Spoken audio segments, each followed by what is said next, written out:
Our story kicks off with a young man on his last legs, sweating buckets under an immense weight. This is the daily grind, hauling massive chunks of monster carcasses through a desolate, ruined city. A foreman screams that if they don't finish moving everything by sundown, no one's getting dinner. He yells that if you're still breathing, you'd better get up and keep moving.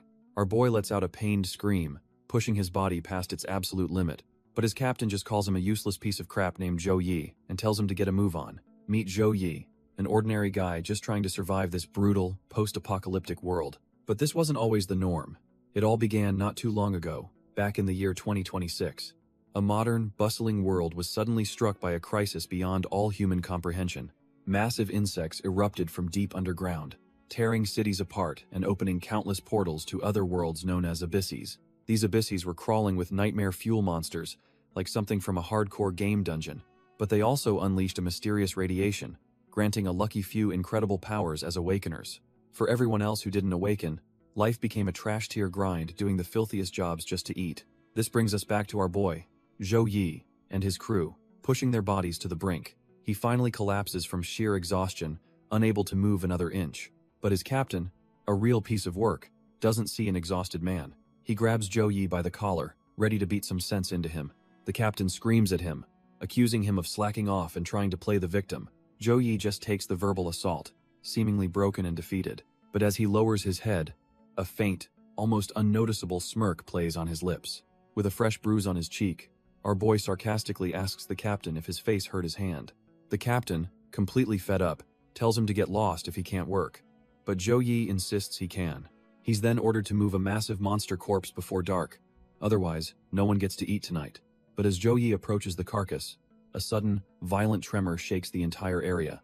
He whips around, completely dumbfounded, wondering if it was just an earthquake. Turns out, it wasn't an earthquake. The supposedly dead monster's head rockets upwards, its horrifying maw wide open. Zhou Yi is frozen in sheer terror, his mind racing as he realizes the beast is still alive. The other laborers are just as horrified, their faces pale with the sudden realization of their doom.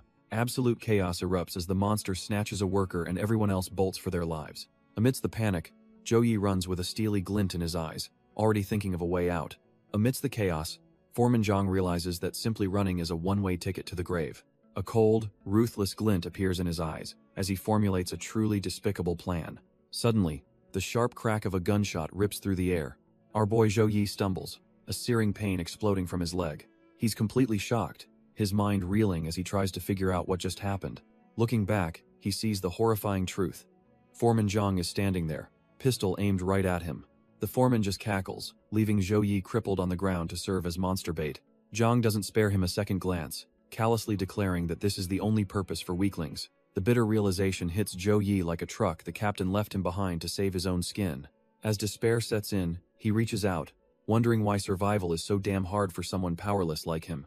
A single tear escapes his eye, a testament to his utter despair. But as his vision clears, a fire of pure hatred for this cruel world ignites within him. His gaze falls upon a tiny cockroach, and a strange thought crosses his mind. He muses that in a world this messed up, maybe only cockroaches have it easy, surviving on scraps. After all, they're practically unkillable, having even survived the apocalyptic abyssal radiation. As a giant maw descends upon him, he makes a final, desperate wish for his next life. In a gory splash, his life ends, wishing he could have been a simple cockroach. But then, a bizarre system window appears, initiating a human transformation protocol that fails over and over. After more than 1 million failed attempts, something finally clicks, and reality shifts to a dark alley. His consciousness returns, and as he raises his hand, he realizes with a jolt that it's no longer human. Desperate for answers, our boy spots a shard of glass nearby, hoping to see what he's become. But the reflection that stares back is a horrifying, monstrous cockroach, leaving him utterly dumbfounded. He realizes his own body is a weird, chibified version, a stark contrast to the terrifying image in the mirror. The horrifying truth crashes down on him, as he questions if this is really his new form. His mind shatters. His last, desperate wish to become a cockroach actually came true. He inspects his new body, noticing 2 extra arms that somehow feel like they've always been there. But then he feels a weird twitch from a muscle in his back he's never felt before. Without warning, wings burst out, sending him flying uncontrollably as he screams for it to stop. After a clumsy flight and a hard landing, he's left in a state of shock. He figures it out. Just tensing his back muscles makes his new wings move on their own. Our boy screams in frustration, lamenting that if he knew last wishes were so potent, he'd have asked for something way better. Suddenly, a digital voice booms, calling him an ungrateful human for his complaints. A tiny, glowing cockroach god appears, absolutely furious that he dares mock its divine blessing. It reveals that in 5,000 years, he's the first to pray for its power, and it was about to make him OP. Realizing he's about to lose his cheat system, Zhou Yi instantly drops to his knees, begging for forgiveness. The cockroach god just gives him a deadpan stare, completely unimpressed by the sudden change of heart. With a silent poof, the god vanishes into thin air, leaving our boy all alone. A system message pops up, delivering the brutal news. The system has shut down because the cockroach god dislikes him. Over the next 10 days, he desperately tries to summon the system, screaming into the empty ruins. But it's no use. He's left to grapple with the fact that he fumbled his one and only chance. He's hit with a sudden realization. He can understand the chittering of other cockroaches, who are all wondering what his deal is. As the first night falls, the grim reality sets in. Joking about being a roach was one thing, but actually living this trash, tier life is disgusting. His horror intensifies when he sees his new brethren feasting on some unidentifiable filth, and he can't help but vomit a rainbow of pure disgust. One of the roaches, mid-bite, looks up, completely dumbfounded by our boy's dramatic reaction. Suddenly, a friendly roach scurries over, offering to share a piece of what he calls freshly dropped dung. Zhou Yi is absolutely mortified, screaming for the creature to stay the hell away from him. But the roach is persistent, kindly offering him the solid piece, since he prefers his own meal to be runny. That's the last straw. Our boy snaps, unleashing a furious punch while yelling at him to back off. The blow connects with a solid thwack, sending the well-meaning roach flying across the ground. Lying there, defeated, the poor guy just whimpers that his feelings are hurt, completely oblivious to why he just got decked. Still fuming, our boy tells the poor roach his breath smells like literal crap, and to go die somewhere else. But by the 5th night, starvation hits hard, and he shamefully admits that even poop is starting to smell good. He panics, realizing he needs to find real food fast, or he might actually end up sleepwalking into a pile of dung. Tapping into his human knowledge, he figures the plastic trash bags that block smells for normal roaches won't work on him. He tears into a bag and hits the jackpot, finding something that's only 3 years expired. A system window pops up, identifying an expired egg yolk pie as edible and listing its calories. His human side is instantly repulsed, thinking that a 3-year-old snack is just plain nasty. But his stomach rumbles uncontrollably, and the sheer force of his hunger starts to overpower his disgust. He finally takes a bite and is blown away. What's trash to a human is a gourmet feast for a cockroach. 10 nights pass, and with the cockroach god still gone, he starts to wonder if this whole apocalypse plan was a mistake. Our boy hits rock bottom, thinking about ending it all, but realizes being a cockroach makes him nearly indestructible. The only way out is to get eaten, but the sheer thought of that is too horrifying to even consider. Deciding to live, he figures his best shot is to use his human smarts to become the king of a colony. He's full of confidence, believing his human intelligence is all the cheat code he needs to thrive. He wakes up a sleeping roach, calling him Little Fatty, and offering to team up to conquer this world. But the other roach just scoffs, telling him to get lost, since he can't even find fresh poop. The brutal rejection makes him realize that in this world, power is about being seen as a provider. He hardens his resolve, knowing he just needs one chance to prove he's not some trash-tier roach. On his 20th day, that chance arrives when some elite roaches announce they're moving to better feeding grounds. But the entire colony starts crying about leaving the poop behind, and our boy is just dumbfounded by his new people. The other roaches are wailing, terrified to go outside, but our boy just tells them to shut their traps. He can't believe his eyes. Are cockroaches really this pathetic and lazy? The elite roaches try to rally the troops, asking for a single volunteer to scout ahead, but all they get back is dead silence from the terrified mob. Our boy is completely fed up with these bugs, deciding he doesn't need their approval to survive. Suddenly, a message from the cockroach god pops up, hinting that this mission could earn him forgiveness. Realizing this is his one shot, he raises his hand with newfound determination. He volunteers to lead the charge, and the entire colony is just dumbfounded. Instantly, the other roaches are looking at him with awe, calling him a true hero. A wicked grin spreads across his face as he realizes this is the perfect start to his takeover. With his human memories back, our boy feels like he's got his cheat code reactivated. He scoffs at the dam, telling a terrified roach that crossing it will be a piece of cake. But the other bug explains that every food run is a suicide mission, with giant predators picking them off. Suddenly, our boy realizes the cockroach god might have just sent him out as a sacrifice. He's about to back out of the whole deal until a brilliant idea strikes him. Meanwhile, the terrified roach is completely losing it, crying his eyes out. An elite cockroach grabs the deserter from behind, not tolerating any cowardice. The elite demands to know where the trash tier bug thinks he's going, but our boy steps in, announcing that beyond the dam lies a feast of monster corpses. First come, first served. The roaches are dumbfounded. They can eat monsters now? He smirks and tells them to keep up as he leads the way. But the cowardly roach tries to back out, pathetically claiming he's on a diet. The elite cockroach just stares him down, his silence more terrifying than any threat. In a flash, the elite moves with blinding speed, not tolerating this insubordination. He snatches the little guy, declaring that if they want Scout for food, they'll become food instead. Watching this, our boy is hit with a grim realization. Even as bugs, it's still survival of the fittest. He's suddenly thrown back into a memory of his human life, where his weak team was treated as disposable nobodies. His old foreman's voice echoes in his mind, screaming at them for being useless freeloaders. He realizes the foreman and this elite cockroach are cut from the same trash tier cloth. Back in the present, the elite smashes the small roach into the ground, telling him to be grateful for the chance to die for the colony. He then launches himself into the air, ready to execute the deserter with a devastating final blow. The weakling is brutally crushed underfoot, a grim lesson for anyone else thinking of deserting. Watching this unfold, our boy is dead set on getting his cheat code back to escape this dog-eat-dog world.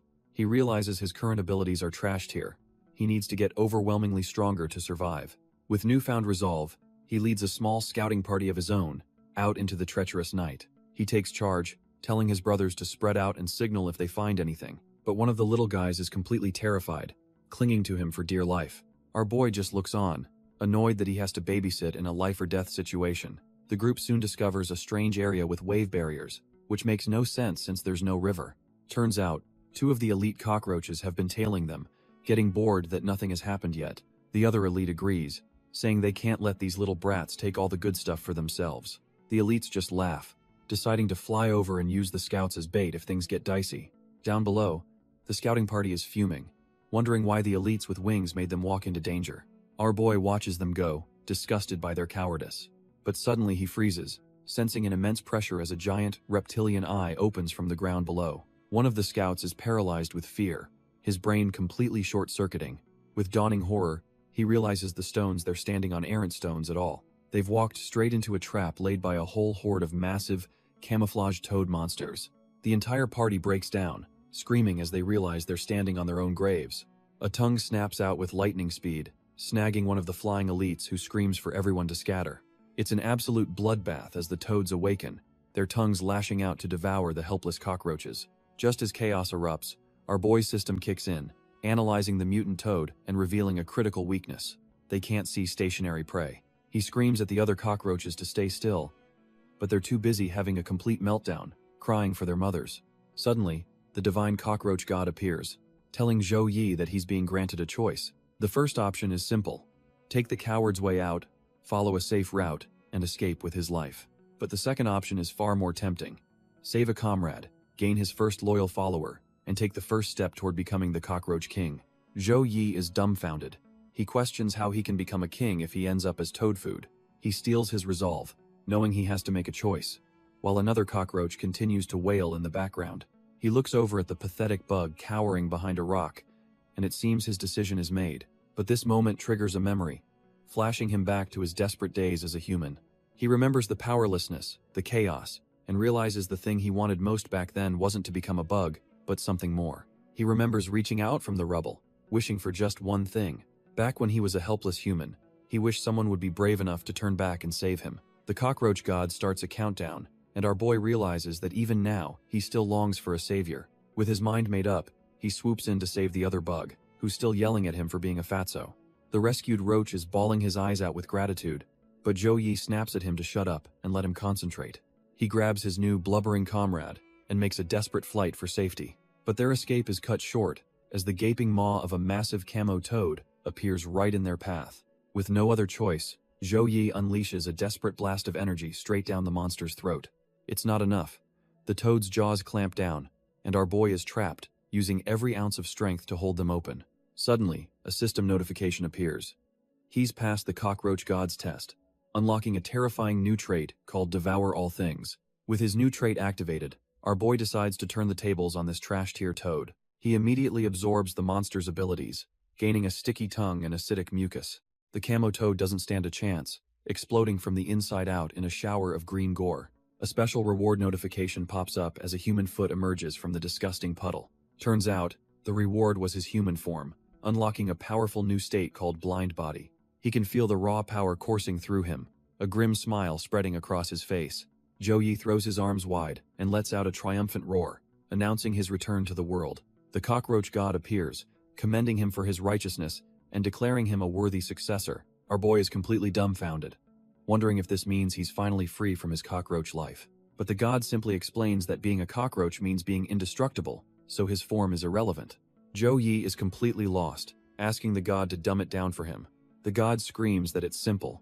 He gets to be human while keeping his cockroach immortality. It finally clicks, and our boy is ecstatic, celebrating his freedom from being a bug. But in his joyous leap, he feels something squish underneath his foot. He lifts his foot in horror to see he's accidentally flattened the very fatty cockroach he just saved. The cockroach god is absolutely livid, pointing out that he just murdered the companion he was rewarded for protecting. Total panic sets in, as Yi realizes his human form is on the line. He knows his survival now depends on his acting skills. The god continues to rage, calling him a moron and wondering how he could have chosen such an idiot. Without missing a beat, Yi starts wailing, clutching the remains of the cockroach in a display of utter despair. He puts on the performance of a lifetime, crying to the heavens about how fate has cruelly taken the companion he raised himself. His Oscar-worthy performance actually works, making the cockroach god think their bond might run deeper than he thought. But the god cuts the act short, telling our boy to stop crying because little fatty isn't actually dead. Turns out, the cockroach is his imperial guard, a guardian who can revive endlessly, as long as the King Yi lives. All he needs to do is kill some mutant monsters to refill its energy, and it'll pop right back to life. Hearing this, a wicked grin spreads across Yi's face. He was going to spare the toads, but now, that's impossible. He channels his inner colossal titan, vowing to teach these monsters the terror of being dominated by a human. But he gets a little too cocky, and one of the camo toads immediately lands a heavy blow on him. The brutal punch sends him flying, a harsh reminder that he's still just a squishy human. Furious, our boy thinks this little punk is looking down on him like he's some trash-tier giant slayer. The cockroach god reappears, frantically warning him that this particular mutant toad is dangerously strong. He realizes with horror that the toad's tongue is covered in a corrosive mucus that's melting his hands. The giant form isn't helping, as our boy lets out a pained scream from the agonizing acid. Completely unimpressed, the toad just sees a big red worm and lashes out with its tongue again. The slimy appendage wraps around his leg, and Yi is absolutely disgusted. With a flick of its tongue, the toad sends him flying through the air like a rag doll. He lands hard and roars in frustration, trying to rip the disgusting thing off of him. Back to his normal size, he complains to the cockroach god about being too weak, who just calls him an idiot for fighting like a brute. A light bulb goes off in Yi's head. He completely forgot he even had abilities. The cockroach god explains his ultimate skill, Devour all things, telling him to eat the toad to gain immunity, but our boy just asks if he can cook it first. That's a hard no, as the god shoves the live toad down his throat, and the revolting taste makes him gag instantly. Our boy immediately spits out the toad, completely grossed out and telling the cockroach god he just can't do it. The god screams back that he's already surrounded, and will die if he doesn't eat, forcing Yi to look down at the ground. Turns out, an entire army of smaller toads has swarmed him, and he lets out a blood-curdling scream. As the creepy crawlies climb all over his body, his panic suddenly halts as a realization dawns on him. He remembers his past life, working himself to death without even a scrap of food to eat. His entire mindset flips. He realizes this isn't a punishment, it's a free buffet being served right to his mouth. With a new fire in his eyes, he stops whining and starts chowing down on the little monsters. His Devour All Things skill activates, granting him corrosive mucus, frog leap, and elastic muscles as he emerges reborn. A confident smirk spreads across his face as he thinks to himself that their pathetic tricks are useless now. He immediately puts his new skills to the test, leaping through the air and kicking the absolute stuffing out of the toad horde. Feeling his newfound power, our boy smugly reflects on how lonely it is to be invincible. His moment of cringe is abruptly shattered by a blinding flash of light from behind. He whips around, his instincts screaming that something is wrong. A convoy of armored trucks appears, with a soldier reporting a naked weirdo doing unspeakable things to toads. Mistaking them for rescuers, he tearfully reaches out, thinking his ordeal is finally over. But instead of a rescue, he gets a volley of arrows to the chest as the order to execute is given. The soldiers surrounding him don't hesitate for a second, treating him like just another monster. It turns out this heavily armed group is the infamous Extermination Squad. Zhou Yi is completely dumbfounded, the grim reality of the situation crashing down on him. He remembers them from his past life, their humanity's strongest awakeners, and they've mistaken him for the enemy. He recalls their purpose: to maintain order and protect the last bastions of humanity. The thought hits him, if these guys are here, it must mean he's finally close to a human city. Overcome with joy, our boy screams out, thinking his nightmare is finally over and these are his rescuers. But instead of a helping hand, he gets a face full of tranquilizer darts. He collapses, riddled with projectiles, completely stunned by the sudden, brutal attack. The squad's armored convoy rolls up, and soldiers dismount to secure their prize. They confirm the target is down and move in to capture him, treating him like some kind of rare specimen. With his last bit of strength, he raises a hand, desperately trying to tell them to wait, that it's all a mistake. But then something inside him snaps, and a new power, elastic muscles, activates on its own. His body instinctively flexes, and the darts are squeezed right out of his skin as he begins to stand up. The darts just pop right out of his skin, much to his own surprise. Seeing this, the soldiers immediately realize their target is far more dangerous than they thought and take up combat positions. Our boy frantically tries to explain it's all a misunderstanding, pleading with them that he's not an enemy. But they're not listening to a word he says. The order is given to aim and fire. Turns out, their captain is a smug-looking woman who coolly orders her squad to capture him alive. He's dumbfounded, wondering if these guys are even capable of understanding human speech. Suddenly, the roar of engines fills the air as several soldiers on motorcycles peel out. They immediately start closing in, boxing him in from all sides. In seconds, he's trapped in the center of a roaring vortex of bikes, a classic intimidation tactic. One of the riders pulls out a capture weapon, ready to make his move on the cornered target. Before he can react, high-tech wires shoot out and instantly bind his limbs. The soldiers gun their engines, yanking him off his feet and into the air. They peel off in 4 directions, stretching our boy out like a living X. The sheer force threatens to tear him apart as he screams in agony. But through the blinding pain, he grits his teeth, realizing he has to fight back now or never. He taps into a nasty little trick up his sleeve, activating his corrosive mucus ability. A foul, green slime begins to secrete from his skin, covering the restraints. The squad captain looks on, her smug expression faltering for just a second. The advanced wires are no match for his biology, melting away into nothing. Now free, he uses the built-up tension to launch himself like a missile toward the nearest soldier. The squad captain's smug look vanishes, realizing this isn't just some monster he might be an awakener. She screams at her squad not to let him escape, as our boy makes a mad dash for freedom. One of the soldiers lunges forward, managing to grab him by the waist. But Zhou Yi's corrosive mucus makes him impossible to hold, and the soldier's hands slip right off. The soldier stares, dumbfounded, as the acidic slime begins to eat away at his gloves. His comrades can only watch as Zhou Yi continues to flee, one of them finding the whole chase rather amusing. Suddenly, another soldier leaps high into the air, preparing to bring down a crushing blow. He swings his weapon with enough force to shatter the ground where our boy stands. But Zhou Yi isn't just standing there. He sees the attack coming and prepares to counter. With a slick maneuver, he slides right under the attack, letting the soldier's weapon slam into empty space. Desperate, our boy calls on his system, activating a brand new trait he's never used before. He unleashes Frog Leap, rocketing himself an impossible distance across the battlefield. Landing far away, he can't believe his luck. The risky move actually worked. He glances back with a smug grin, seeing the soldiers as nothing more than distant specks. Getting cocky, he taunts the air, convinced there's no way they can catch him now. But his victory lap is cut short as he's suddenly tripped, his face full of confusion. He crashes to the ground, finding a mysterious purple ribbon wrapped tightly around his ankle. The squad captain reveals herself, casually asking if he really thought he'd gotten away. With a single, effortless pull, she yanks him off his feet and drags him helplessly toward her.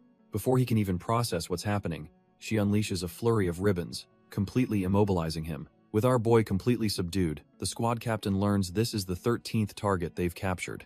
Without a second thought, she hops on her bike and mercilessly drags him across the ruined city like a sack of potatoes. His desperate pleas for mercy are lost in the wind as a whole military convoy follows close behind. They're all heading towards a massive, fortified settlement known as Stronghold City, humanity's last bastion. As they approach the Vermilion Bird Gate, the guards announce the return of Vice Captain Eileen. She orders them to open the gate just enough to slip through, wary of any monsters lurking outside. Eileen coolly speeds through the narrow opening, showing she's done this 1,000 times. Our boy can only scream in terror as he's yanked through the massive gate just before it slams shut. His new home is revealed, the infamous Extermination Squad prison.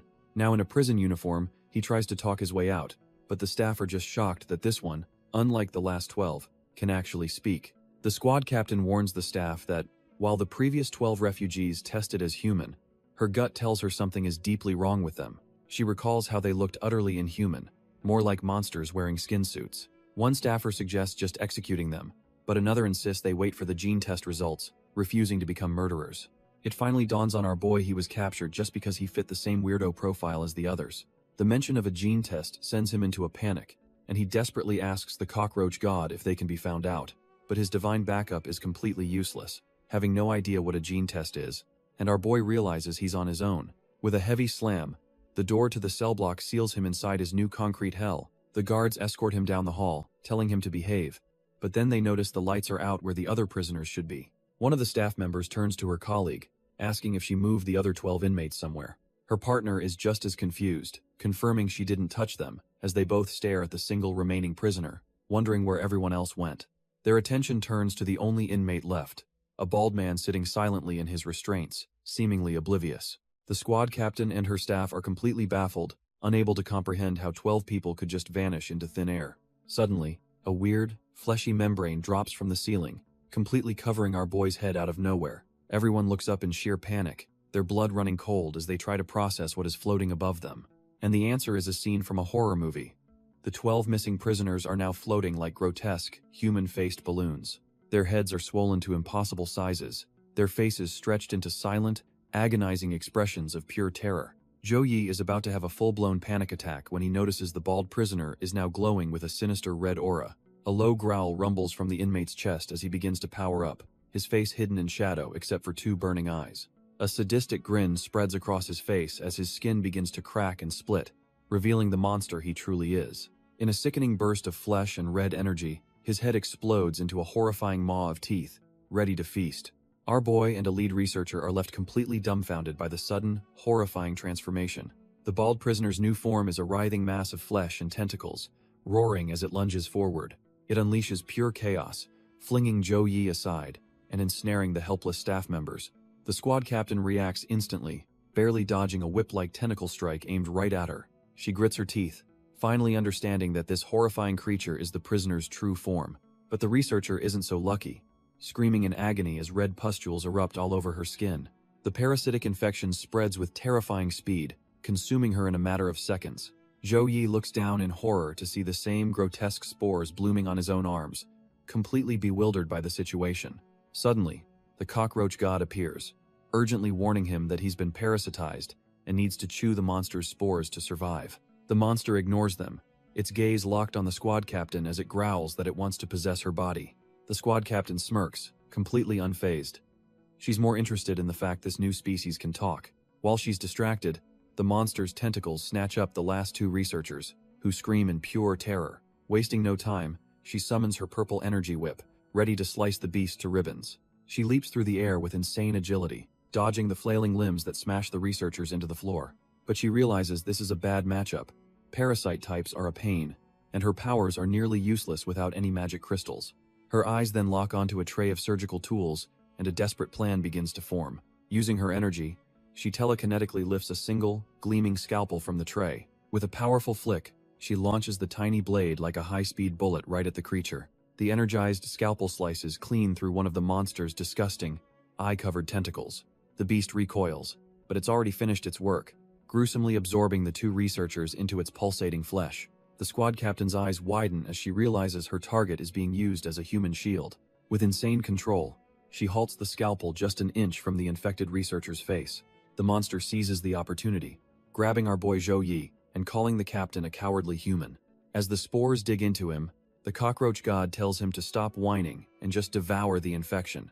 Zhou Yi forces himself to swallow, and his system immediately starts processing the spores, granting him resistance. The captain just smirks, telekinetically arming herself with more scalpels and asking if the monster is insulting itself. She unleashes a storm of blades, calling it a coward that can only hide behind hostages. Just as she planned, the creature grabs the remaining researchers, thinking her attack is now useless. But she just grins, her hand glowing with purple energy, and asks if it's really sure about that. Her energy blades curve in midair, expertly slicing the monster's tentacles without harming the hostages. The monster is dumbfounded as the captain's blades expertly weave past the hostages and slice its tentacles. It lets out a pained roar as dozens of scalpels embed themselves deep into its flesh. She smirks, having confirmed her theory. Its real body is weak, which is why it needs hosts to protect itself. But the monster pulls a truly despicable move, impaling its own hostages with its tentacles out of pure spite. The captain is completely blindsided, never expecting the creature to sacrifice its only defense. It then reveals its true power, explaining that any damage it takes can simply be transferred to others, healing its own wounds instantly. She can only curse under her breath, realizing this situation just got infinitely more complicated. The monster then points at her, mockingly asking if she got caught in its trap too. Before she can react, a grotesque, red-veined hand bursts straight out of her own chest. She looks down in sheer terror, realizing her own body has turned against her, and she's lost all control. The captain screams in agony as the monster's spores try to take over her body. The creature gloats, thinking it's won and she has no chance to cleanse the infection. But suddenly, the monster is left completely dumbfounded by what it sees. Through the pain, the captain lets out a smirk, as if everything is going according to plan. She reveals that it's a good thing she was the one caught, because any of her teammates would be toast by now. Turns out, her unique ability is a type of spider silk that can control an enemy's body, and in a clutch move, she reveals it can also be used to puppet her own body, overriding the infection. She masterfully manipulates the grotesque hand that burst from her chest, turning it into her own weapon. With a flick of her wrist, she forms a razor-sharp blade from her energy threads. In a flash of purple light, she slices clean through the monster's appendage, severing its control. The captain smirks, mocking the monster that it took so little effort to break free from its grasp. But the monster isn't worried, warning her that if she keeps struggling, she'll just bleed out and be useless.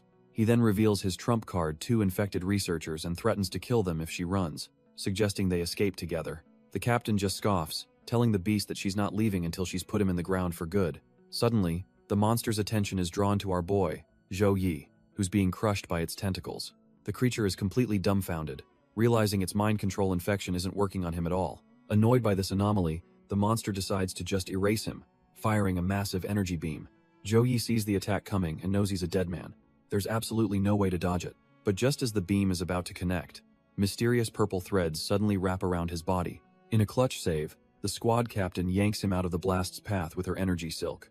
The grotesque monster seethes with rage, dumbfounded that its kill shot completely missed its target. With a sharp tug, the captain yanks our boy through the air, away from the smoldering crater. Zhou Yi lands on the ground, winded but alive, and immediately starts thanking her for saving his life. He's completely blushing, looking up at his savior, and calling her a kind lady with a goofy smile. The captain, however, is not impressed, looking down at him from a rather compromising angle. She grabs him by the collar, accusing him of being a shameless pervert, but he just insists he's not one of the bad guys. Now, on their feet, she explains that since he's immune to the monster's control, they have two options. She can either hold the line and sacrifice herself while he escapes, or they can both die right here. But Zhou Yi isn't about to accept those trash-tier choices. A new resolve hardens in his eyes.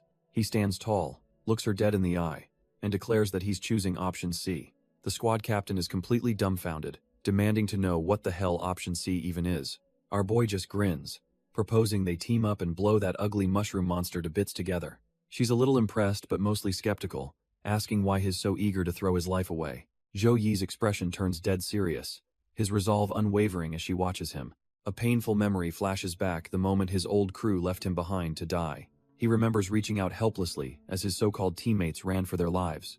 The sight of their cowardice is seared into his mind forever. Back in the present, he declares that he despises cowards who abandon their allies more than the monsters themselves. The captain scoffs at his brave little speech, wondering if this guy is a hero or just a complete idiot. But our boy's inner monologue reveals his true angle. He knows the monster's weakness and plans to use this win to secure a cushy spot in the extermination squad. The monster scoffs, finding it pathetic that humans still try to show off even when facing death. With a roar, it unleashes a storm of fleshy tentacles, aiming to crush both of them in one go. But our boy has a plan, yelling at the captain to use her body control ability on him since he's got the guts but none of the skill. The captain agrees to the insane proposal, warning him that she can't guarantee his safety in this reckless gambit. With a flash of purple energy, her spider silk-like threads shoot out and pierce right into Zhou Yi's body. A wicked grin spreads across her face as she takes the reins, feeling his cockroach-like resilience flow through her control. Now a living puppet, Zhou Yi bolts forward with inhuman speed, the captain piloting him directly towards the beast. But the monster has a twisted defense, using the infected researchers as a living shield and taunting him to get through. The monster is left dumbfounded as the captain masterfully maneuvers Zhou Yi through the gaps between the puppets. In a blur of motion, our boy closes the distance and slams a devastating blow into the monster's human shield. The lead researcher can only scream as Zhou Yi, moving with unnatural speed, zips right past her. From the backlines, the captain masterfully pulls the strings, her only thought being to crush this abomination. He slides across the fleshy ground, effortlessly dodging another one of the monster's living projectiles. The captain makes him dance through the chaos, turning the gruesome battlefield into her personal puppet show. The monster is stunned, realizing that its target is somehow moving even faster than before. It finally clicks for the beast: this isn't the prisoner's own power. That woman is controlling him. The captain lets out a smug grin, thinking the monster might have a few brain cells after all for figuring it out.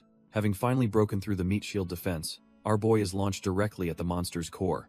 All of Zhou Yi's own will and rage surge into a single, primal scream as he's thrown forward. His fist sinks deep into the creature's flesh, but the monster just scoffs, confident he's too weak to break its defense. But just as the monster scoffs, a system window flashes. A new trait has just been activated. Turns out it's a double-header. Elastic muscles and corrosive mucus now coat his fist in a sizzling green acid. The punch rips through the beast's chest, blowing a massive, gory hole straight through its core. It lets out a blood-curdling scream as the acid immediately starts melting its flesh from the inside.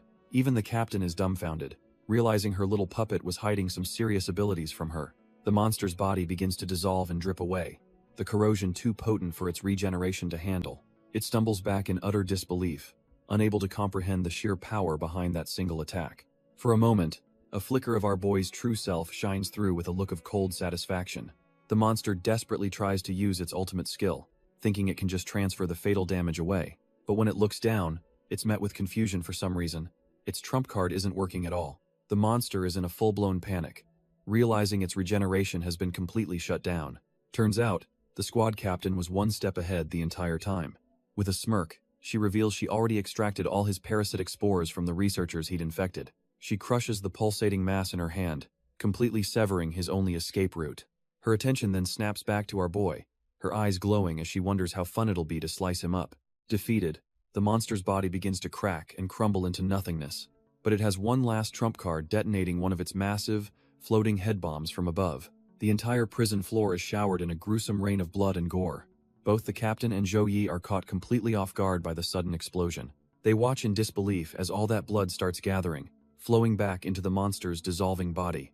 From the gory mess, a horrifying new form begins to rise, its single eye glowing with pure malice.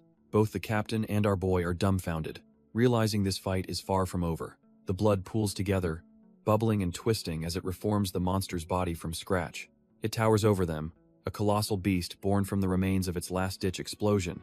The creature grins, boasting that they're the first humans to witness this form and better make it a good fight. Before the captain can even process the threat, the monster lunges forward with impossible speed. Its fist connects with terrifying force, sending her flying like a ragdoll down the entire length of the prison hall. She smashes into the far wall with a sickening crunch, the impact cratering the solid steel. Zhou Yi can only stare in disbelief. The woman who controlled him like a puppet was just one-shotted. Coughing up blood, the captain realizes with dread that this thing is on a completely different level now. Barely conscious, the captain can't even believe the sheer power difference. The monster gives her no time to recover, smashing into her with another bone-shattering blow. It drives her through another reinforced wall, like she's made of paper. Before she can even hit the ground, the creature is on her again, delivering a final, crushing stomp.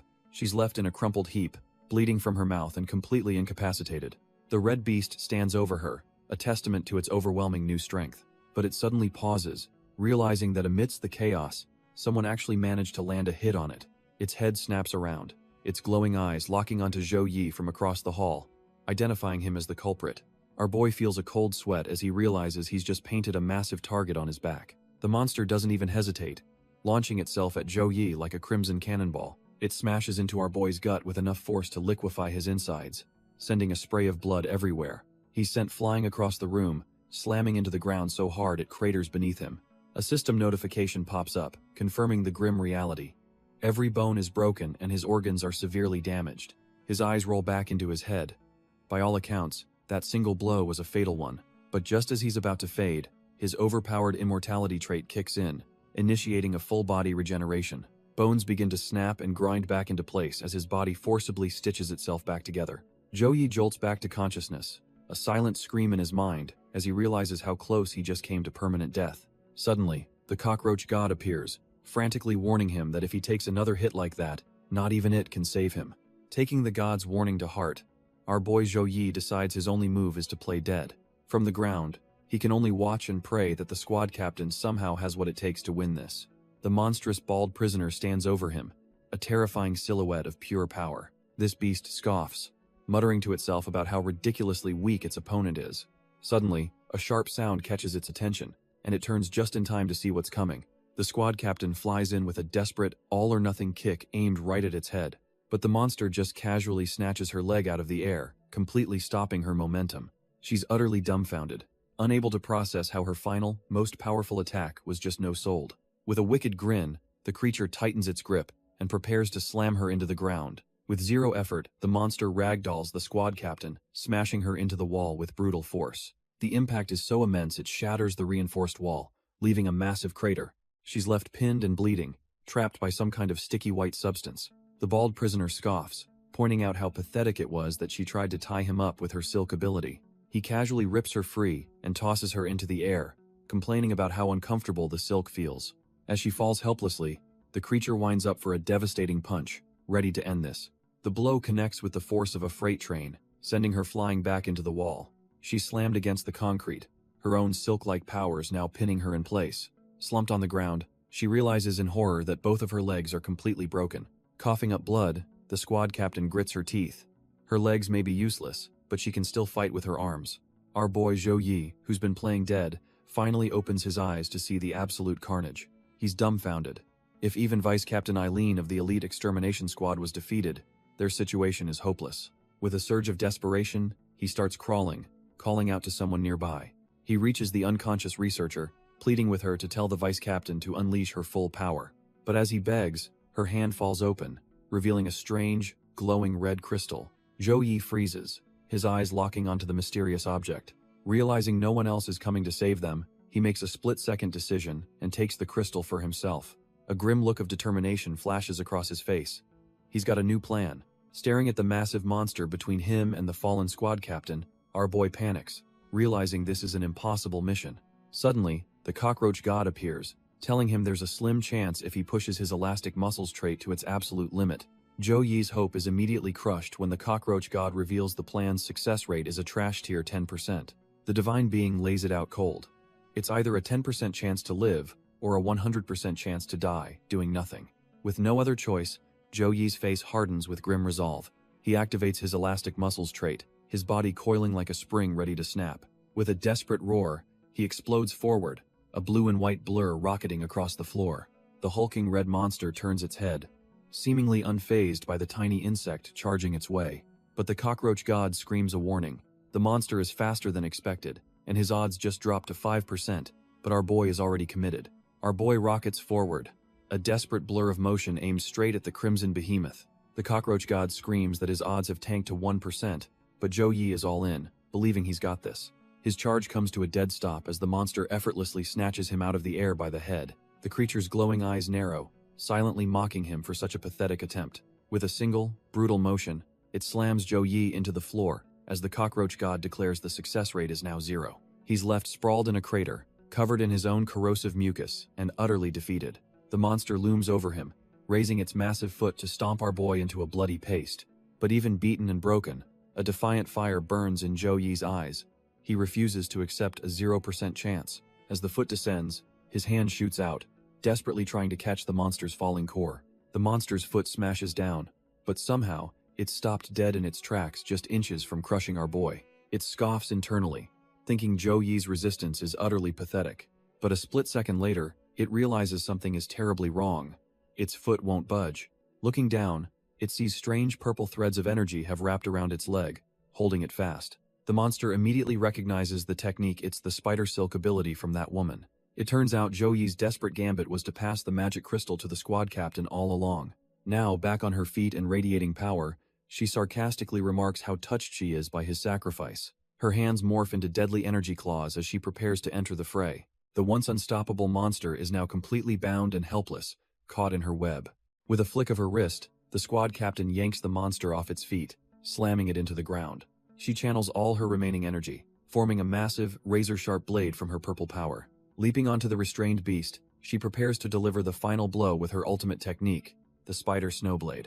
With a furious roar, she brings the weapon down, screaming for the monster to finally die. But to her utter shock, the blade stops dead, caught just inches from the monster's neck.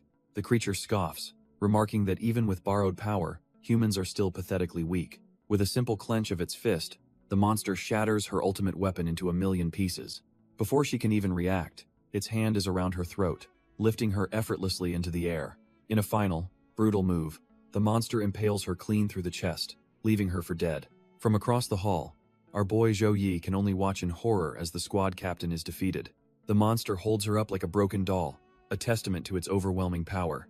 Zhou Yi grits his teeth, realizing that this is it, this is the end for all of them. With a final, guttural command to die, the monster rears back to finish her off for good. But in a flash of movement and a spray of blood, something impossible happens. The monster looks down, utterly dumbfounded, to see its own arm has been sliced clean off. Both the creature and Zhou Yi are left completely stunned, wondering what just happened. Turns out, a new challenger has entered the ring, a massive armored warrior, now holding the unconscious captain. He lands with 2 other soldiers, a whole squad appearing out of nowhere to confront the beast. The monster roars, demanding to know who these people are, as the elite-looking trio stands ready for battle. Another member of the rescue squad, a woman with glasses, rushes over to a fallen researcher. She quickly assesses the situation, realizing the woman's organs, bones, and flesh are completely mangled. Introducing herself as Captain Haley of Squad 10, she knows she has to start treatment immediately. Meanwhile, Captain Philo of Squad 2 promises the unconscious captain in his arms that no monster will get past him. The leader of the group, Chief Commander Cory Virion, steps up, amused that this monster can actually talk. Philo warns his commander to be careful, insisting that this particular monster is on another level. But Cory just flashes a confident smile, telling him not to worry because he's a different breed too. Back with the medic, Haley snaps at them to shut up, needing absolute silence for the delicate procedure. She channels her power into a glowing green crystal, preparing her ultimate healing art. With a burst of light, she unleashes a runic revival, a technique that brings the near-dead back to life. The healing light envelops not just the captain, but the injured lead researcher as well. Turns out, the spell is massive, even catching the stoic Captain Philo in its gentle embrace. Our boy, Zhou Yi, is just as dumbfounded, finding himself cradled by the strange energy. The entire area blooms with giant, fleshy flowers, each one holding a person in need of healing. For Zhou Yi, the exhaustion melts away. He thinks it feels as warm and comforting as a hot spring. Hez so drained from everything that he's about to finally pass out and get some rest. But suddenly, the cockroach god zips in, jabbing him with an adrenaline shot and yelling that it's supposed to burn. Haley is completely baffled, wondering why her gentle healing art is causing someone to scream in agony. The tiny god tells Zhou Yi he's a lucky kid and orders him to stay awake to witness the peak power of this era. The scene shifts to Chief Commander Cory, who now stands ready to face the enraged monster head-on. Cory calmly introduces himself as the Chief Commander, figuring since the beast can talk, maybe they can reason with it. But the monster just scoffs, snarling that it doesn't waste time talking to its food. Before Cory can even react, a massive cable above them snaps loose with a loud twang. It's not just a cable though, it's coated in the same grotesque red flesh as the monster. Our boy Cory doesn't even flinch, just looks up to analyze this trash-tier ambush attempt. Suddenly, the entire ceiling begins to drip and bleed, as if the whole room is coming alive. The monster boasts that it has already devoured all the other captives, absorbing their power. With a roar, it declares that the entire extermination squad will die right here, right now. A tidal wave of crimson flesh and tentacles surges forward, swallowing Cory in an instant. From his healing pod, Zhou Yi can only watch in horror, screaming that they're surrounded by monsters. But just as the fleshy wave is about to hit, the big guy Philo unleashes a powerful gust of wind. He spins like a top, whipping up a massive cyclone that engulfs the entire area. The monster's crimson tendrils are instantly shredded to bits as they slam into the gale force winds. Turns out, the attack wasn't just for offense. It created a perfect defensive barrier around Haley. From his perch, Zhou Yi can only stare, completely dumbfounded by the sheer scale of this power. The monster's fleshy assault is useless, getting torn apart by the cyclone barrier before it can even get close. Philo grits his teeth, telling Haley he can hold the line, but she's got to handle the blood infection herself. With a smirk, she just calls the monster trash and says she'll take care of it, no problem. Zhou Yi finally understands. This is the overwhelming power of a captain, level awakener. Suddenly, Cory appears, and the monster realizes its plan worked. It stalled 2 captains, and now it can finally deal with him. Seeing its target, the monster decides to go all out, absorbing all the surrounding blood energy. It lets out a horrifying scream as its body contorts and expands, undergoing another transformation. In a flash, it evolves into its final form, a massive, 3-headed demonic titan, roaring down at Cory. From the sidelines, our boy Zhou Yi is just dumbfounded, thinking it's completely unfair for a monster to have a 3-stage transformation. But Cory is utterly unfazed, even sarcastically complaining that he's jealous monsters can get big so easily. Enraged, the beast throws a punch with enough force to shatter the entire floor. Cory just smirks, dodging the devastating blow with impossible speed. He reappears without a scratch, casually taunting the monster that had almost had him. The beast roars in pure fury, realizing it just got played by this cocky swordsman. As the monster swings its massive arm for another strike, Cory leaps into the air, ready to counter. With incredible agility, Cory slides right under the monster's colossal fist. He flips over the attack, continuing to make a complete fool out of the beast. The monster is absolutely seething, screaming that he's just an annoying bug. It suddenly morphs its arm into a whip, lashing out to catch him mid-air. The attack connects, but Cory manages to block it, looking genuinely surprised for the first time. The monster roars in triumph, thinking it's finally got him cornered. But that was a big mistake. Cory's expression hardens as he finally draws his sword. In a flash, the air is filled with a blinding flurry of golden sword strikes. He lands back on the ground, calm and composed as if nothing happened. Behind him, the once mighty demon crumbles into a dozen cleanly sliced pieces. The monster's mind goes blank, unable to process how it was so utterly defeated. But Cory isn't finished. With a simple gesture, he triggers the final part of his attack. The monster's remains are instantly vaporized, leaving nothing but a shower of blood. Our boy just smirks, completely unfazed by the gruesome display he just created. Turns out, the massive demon was just a shell. Its true form is a tiny, pathetic-looking jellyfish creature. With a flick of his wrist, Cory expertly scoops the little monster out of the air. He neatly traps it in a containment vial, laughing triumphantly. The swordsman celebrates like a kid, ecstatic that he actually caught the thing alive. He excitedly asks his teammates if he gets to name the first talking monster in history. But Haley is having none of it, grabbing him and yelling that he needs to think about how they'll explain this destroyed facility to the council. As the rescue team departs, our boy watches them, thinking his boss is a complete idiot. He's left dumbfounded by their insane power, and the cockroach god reminds him of the massive gap in their strength. The scene suddenly shifts to a series of pristine, modern doors. We find ourselves inside a clean, well-kept apartment, a world away from the prison. Zhou Yi slowly regains consciousness, groggily wondering where on earth he is. He's shocked to find himself submerged in a bathtub filled with a glowing, rejuvenating liquid. Just as he's processing this, he hears the sound of a shower running right beside him. His eyes widen as he sees the unmistakable silhouette of a woman through the shower curtain. Completely flustered and blushing, he tries to figure out what the hell is going on. The curtain slides open, revealing the squad captain, who calmly asks if he's finally awake. She casually explains that with the prison trashed, she had no choice but to bring him to her home for supervision. Our boy is absolutely losing his mind, wondering why this whole situation had to involve them being naked together. Eileen just tells him to stop being shy, claiming the hot water is only available now, so they had to share. She then properly introduces herself as Eileen, vice captain of Squad 1, and asks for his name. Zhou Yi, blushing furiously, stammers that he thinks his name is Zhou Yi, clearly still rattled by everything. Without missing a beat, she tells him to scoot over and dips her foot into the healing water. A huge splash erupts as she climbs into the tub.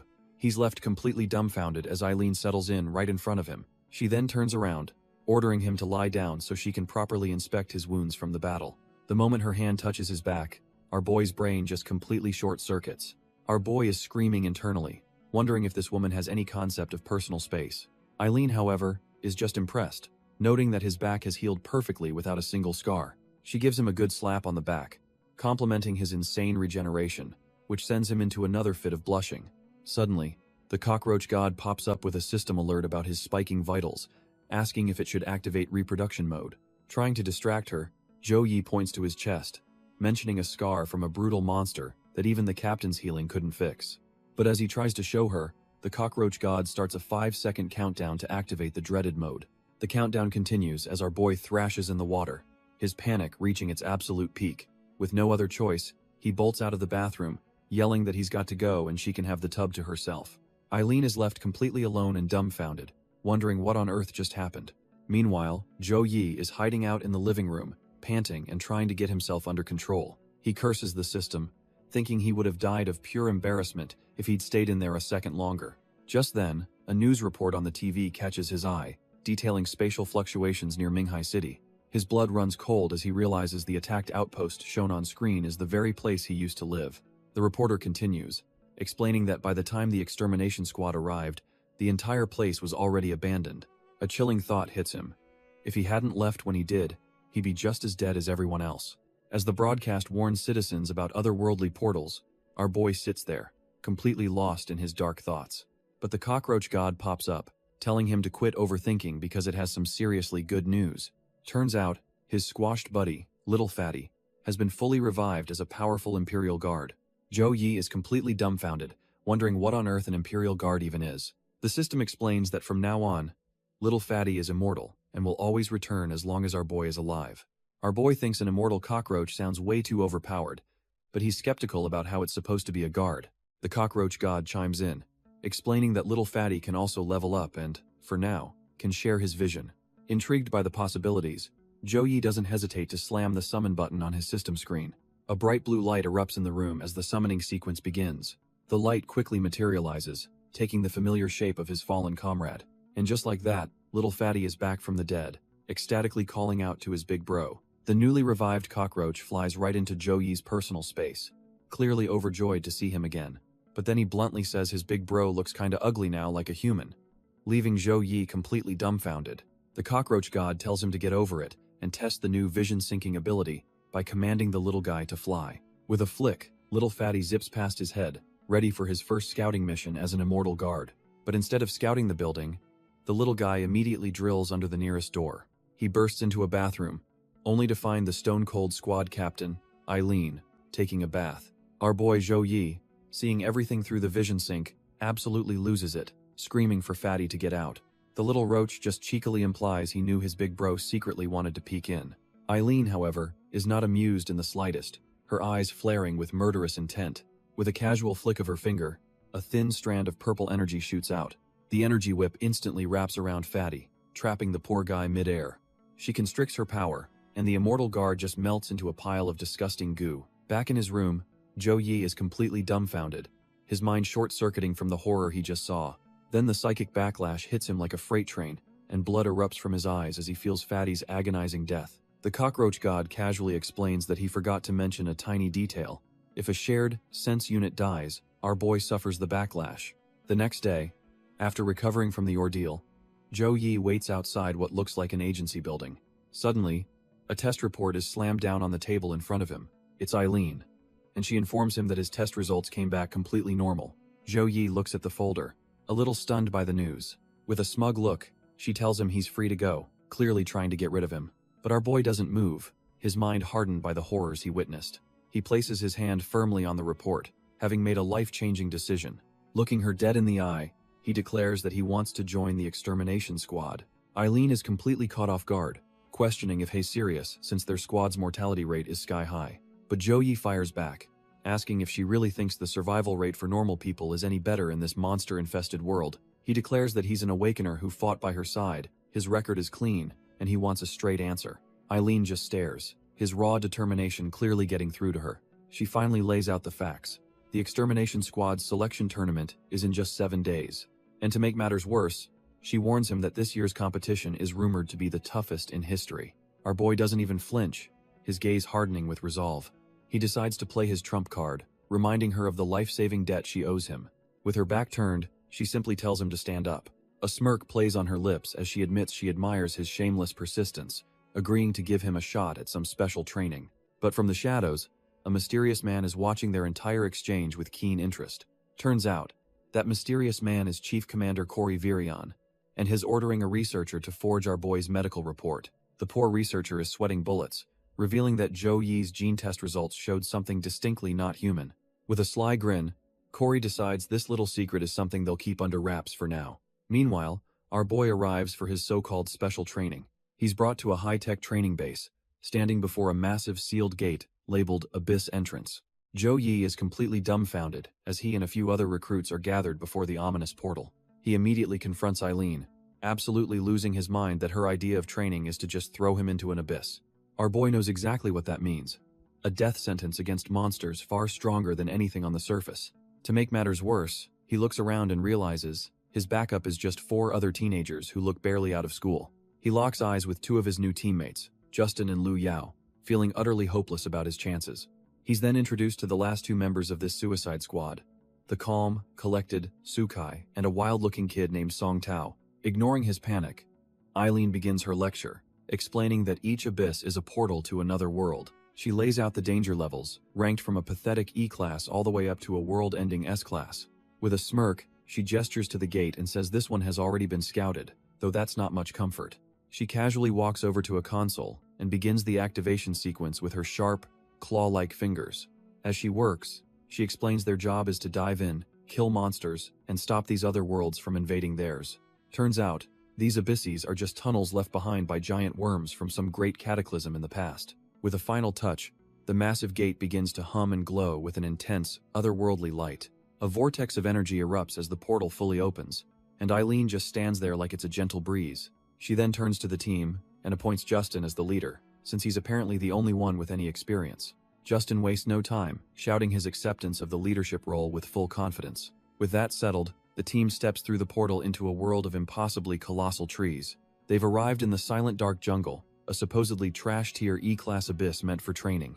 The sheer scale of the place is breathtaking, with the team looking like ants at the bottom of a canyon made of wood. Our boy Zhou Yi is completely dumbfounded, barely able to process that this is what an abyss looks like.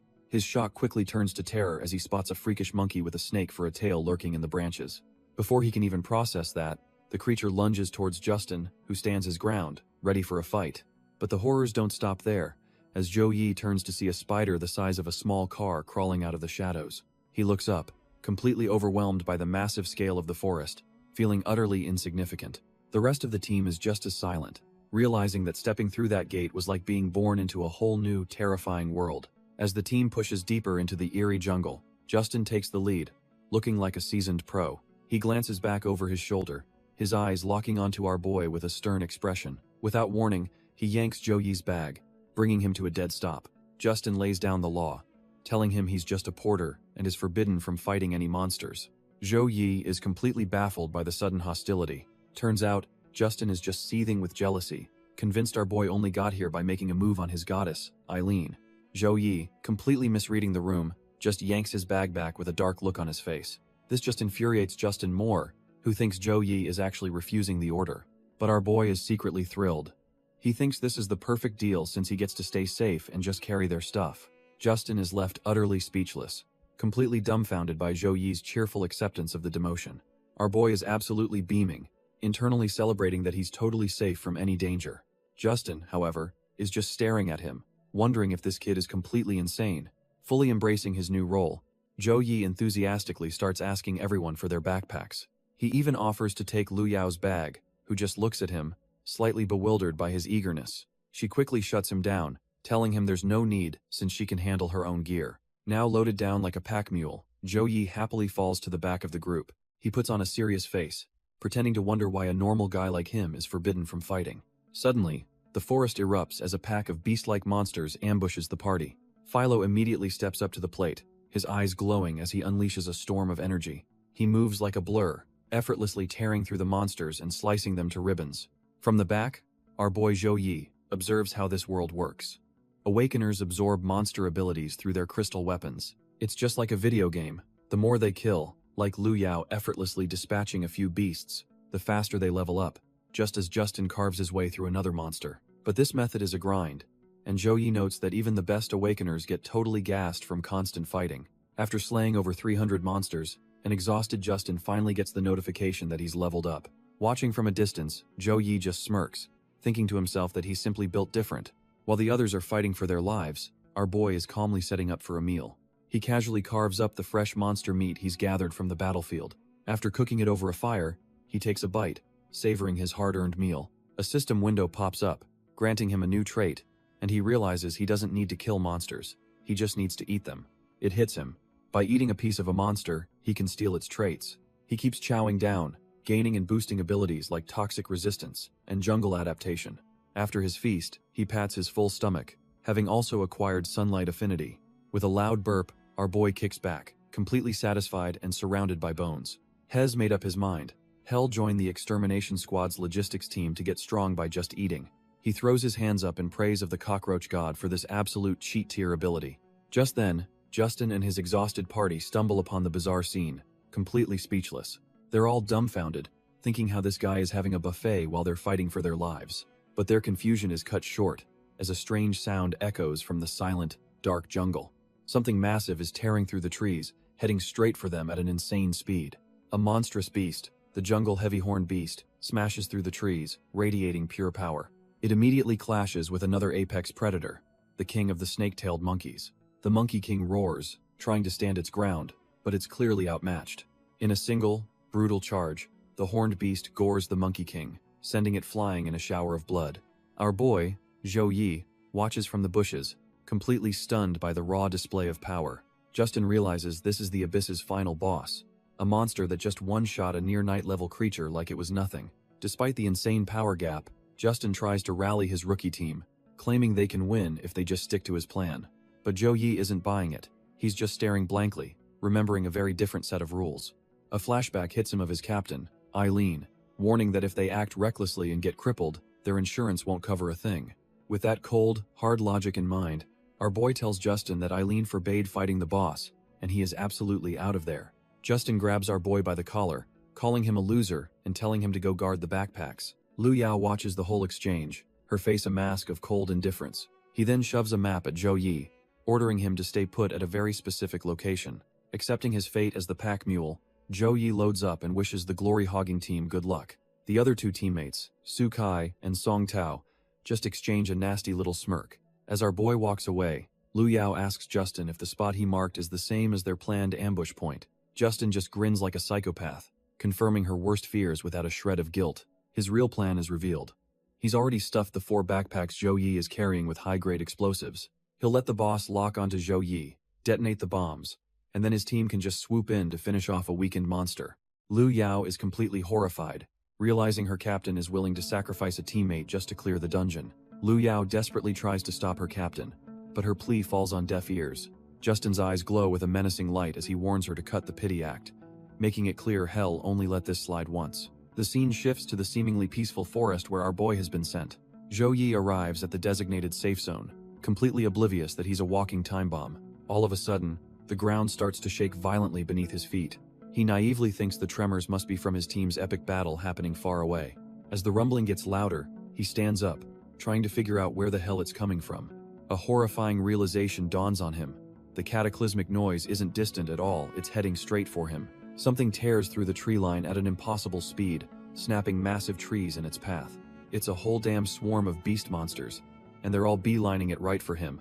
Our boy is left dumbfounded, as a pack of smaller monsters sprints right past him, completely ignoring his presence.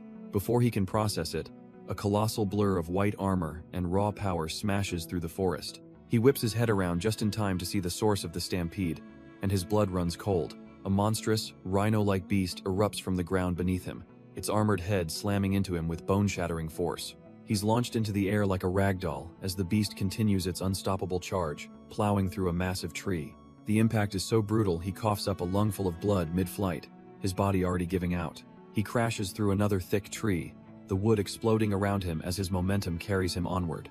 His flight finally ends as he smashes hard against a solid rock face, the impact echoing through the clearing. Slumped and broken, he looks up to see the beast, recognizing it as the area's boss. He clutches his wounds in despair, realizing his own team sent him here to be slaughtered by the region's apex predator. Just as Hez fading, the cockroach god's system kicks in, detecting a fatal injury and initiating emergency repairs. But before he can even process what's happening, a flaming arrow streaks through the air. It slams into the ground right beside the beast, and our boy is utterly dumbfounded by the sudden attack. He glances down, and his heart stops. The arrow wasn't aimed at the monster, but at the backpacks he was carrying. The horrifying realization hits him like a truck. Those weren't supplies, they were packed with high-grade explosives. A colossal explosion rips through the forest, engulfing both him and the beast in a pillar of fire. Watching from a cliffside, his supposed teammates observe the carnage, with their captain Justin laughing his head off. He cackles about how priceless our boy's final expression was, gloating that they killed 2 birds with 1 stone. But Lu Yao, the spear user, looks on in complete shock, disgusted by her captain's cruelty. Suddenly, her eyes go wide as she spots something in the blast radius, screaming for her captain to look. Justin turns, completely baffled by her outburst, wondering what on earth she's talking about. But then, something shoots out from the epicenter of the blast at an impossible speed. A figure emerges from the smoke, dragging something massive and purple behind it. The smoke clears to reveal our boy, Zhou Yi, his eyes glowing with pure, unadulterated rage. Justin's smug grin vanishes, replaced by sheer disbelief as he struggles to comprehend the scene. Down below, Zhou Yi is alive, but has been impaled clean through the chest by the beast's colossal horn. With a roar of defiance, he grabs the horn and rips the damn thing right out of his own body. In a flash, the horrifying wound seals itself shut as his regeneration kicks into overdrive. He glares up at the traitors, his expression making it clear he thinks their little plan was pathetic. Then, in an absolute power move, he lifts the entire corpse of the multi-ton beast over his head. Justin is left completely dumbfounded, his face twisting from shock into pure rage. With a furious roar, Zhou Yi hurls the entire beast's corpse at them, bellowing that he's not so easy to kill. The multi-ton projectile smashes into the cliffside, sending an explosion of rock and debris everywhere. Song Tao gets caught in the blast, unable to react in time as the ground gives way. A hand weakly reaches out from the dust as he pathetically calls out for his captain. He's been completely pinned under the beast's massive leg, bleeding out and begging for someone to save him. Justin and Sukai just stare down at their trapped teammate, their expressions ice cold. Justin ruthlessly declares that Song Tao is done for, ordering his partner to forget the dead weight and focus on Zhou Yi. Ignoring Song Tao's desperate pleas, he savagely drives his sword through the beast's leg, sealing his teammate's fate. With his loose end tied up, Justin glares at our boy, ready to unleash his flesh-bursting arrows. But our boy has a trick up his sleeve, roaring as he uses his own power to expand the arrows inside the beast. The flesh-bursting arrows detonate from within, turning the massive corpse into a pincushion of gore. The beast's dead eye seems to flicker in phantom agony from the internal assault. It lets out one final, guttural roar as its body is shredded by the brutal explosion. Justin is absolutely dumbfounded, screaming at his teammates to stop gawking and attack now. Sukai immediately follows orders, unleashing a raging torrent of fire from his hands. The fiery vortex slams directly into the already mangled beast, engulfing it in flames. Lu Yao joins the fray, gathering crackling blue energy for her own powerful assault. She unleashes a massive bolt of lightning from below, electrocuting the creature's entire body. Caught between the fire and lightning, the beast's corpse is completely obliterated in a spectacular show of force. Justin roars in victory, believing the beast is just one hit away from being finished. He scoffs internally, thinking this so-called boss was trashed here. If that other idiot could throw it around, it was never a real threat. Screaming for the beast to die, he charges in with his massive sword for the final, glorious kill. But instead of crumbling, the beast's eye flares with a sinister, otherworldly glow. The creature lets out a terrifying roar, not of pain, but of power, as it begins absorbing all the elemental energy. Justin's cocky expression shatters into one of pure, dumbfounded shock. All the fire and lightning coalesce into the beast's horn, supercharging it beyond belief. Lu Yao is the first to realize their fatal error, screaming that the beast absorbed their attacks and to stop using elements. It turns out the more they hit it, the stronger it gets, and now it looms over them, reborn and more powerful than ever. All of Justin's arrogance drains away, replaced by the cold dread that they can't possibly win against this monster. The entire team is paralyzed with fear, staring down the monster they foolishly empowered. But Justin's terror quickly hardens into a cold, ugly determination. Out of nowhere, Sukai gets blasted from behind by a surprise attack. He turns in utter disbelief to see his own captain, Justin, was the one who struck him down. With his teammate now sprawled on the ground, Justin's betrayal is absolute. Lu Yao can only watch in horror, screaming his name, unable to process what's happening. Before she can even raise her spear, Justin is on her too, knocking her aside with a vicious blow. He scoffs that they were in the way and might as well be useful as bait before they die. As he makes his escape, he has the audacity to tell them to be grateful for the chance to be decoys. The supercharged beast roars, looming over the 2 abandoned teammates, ready to claim its prize.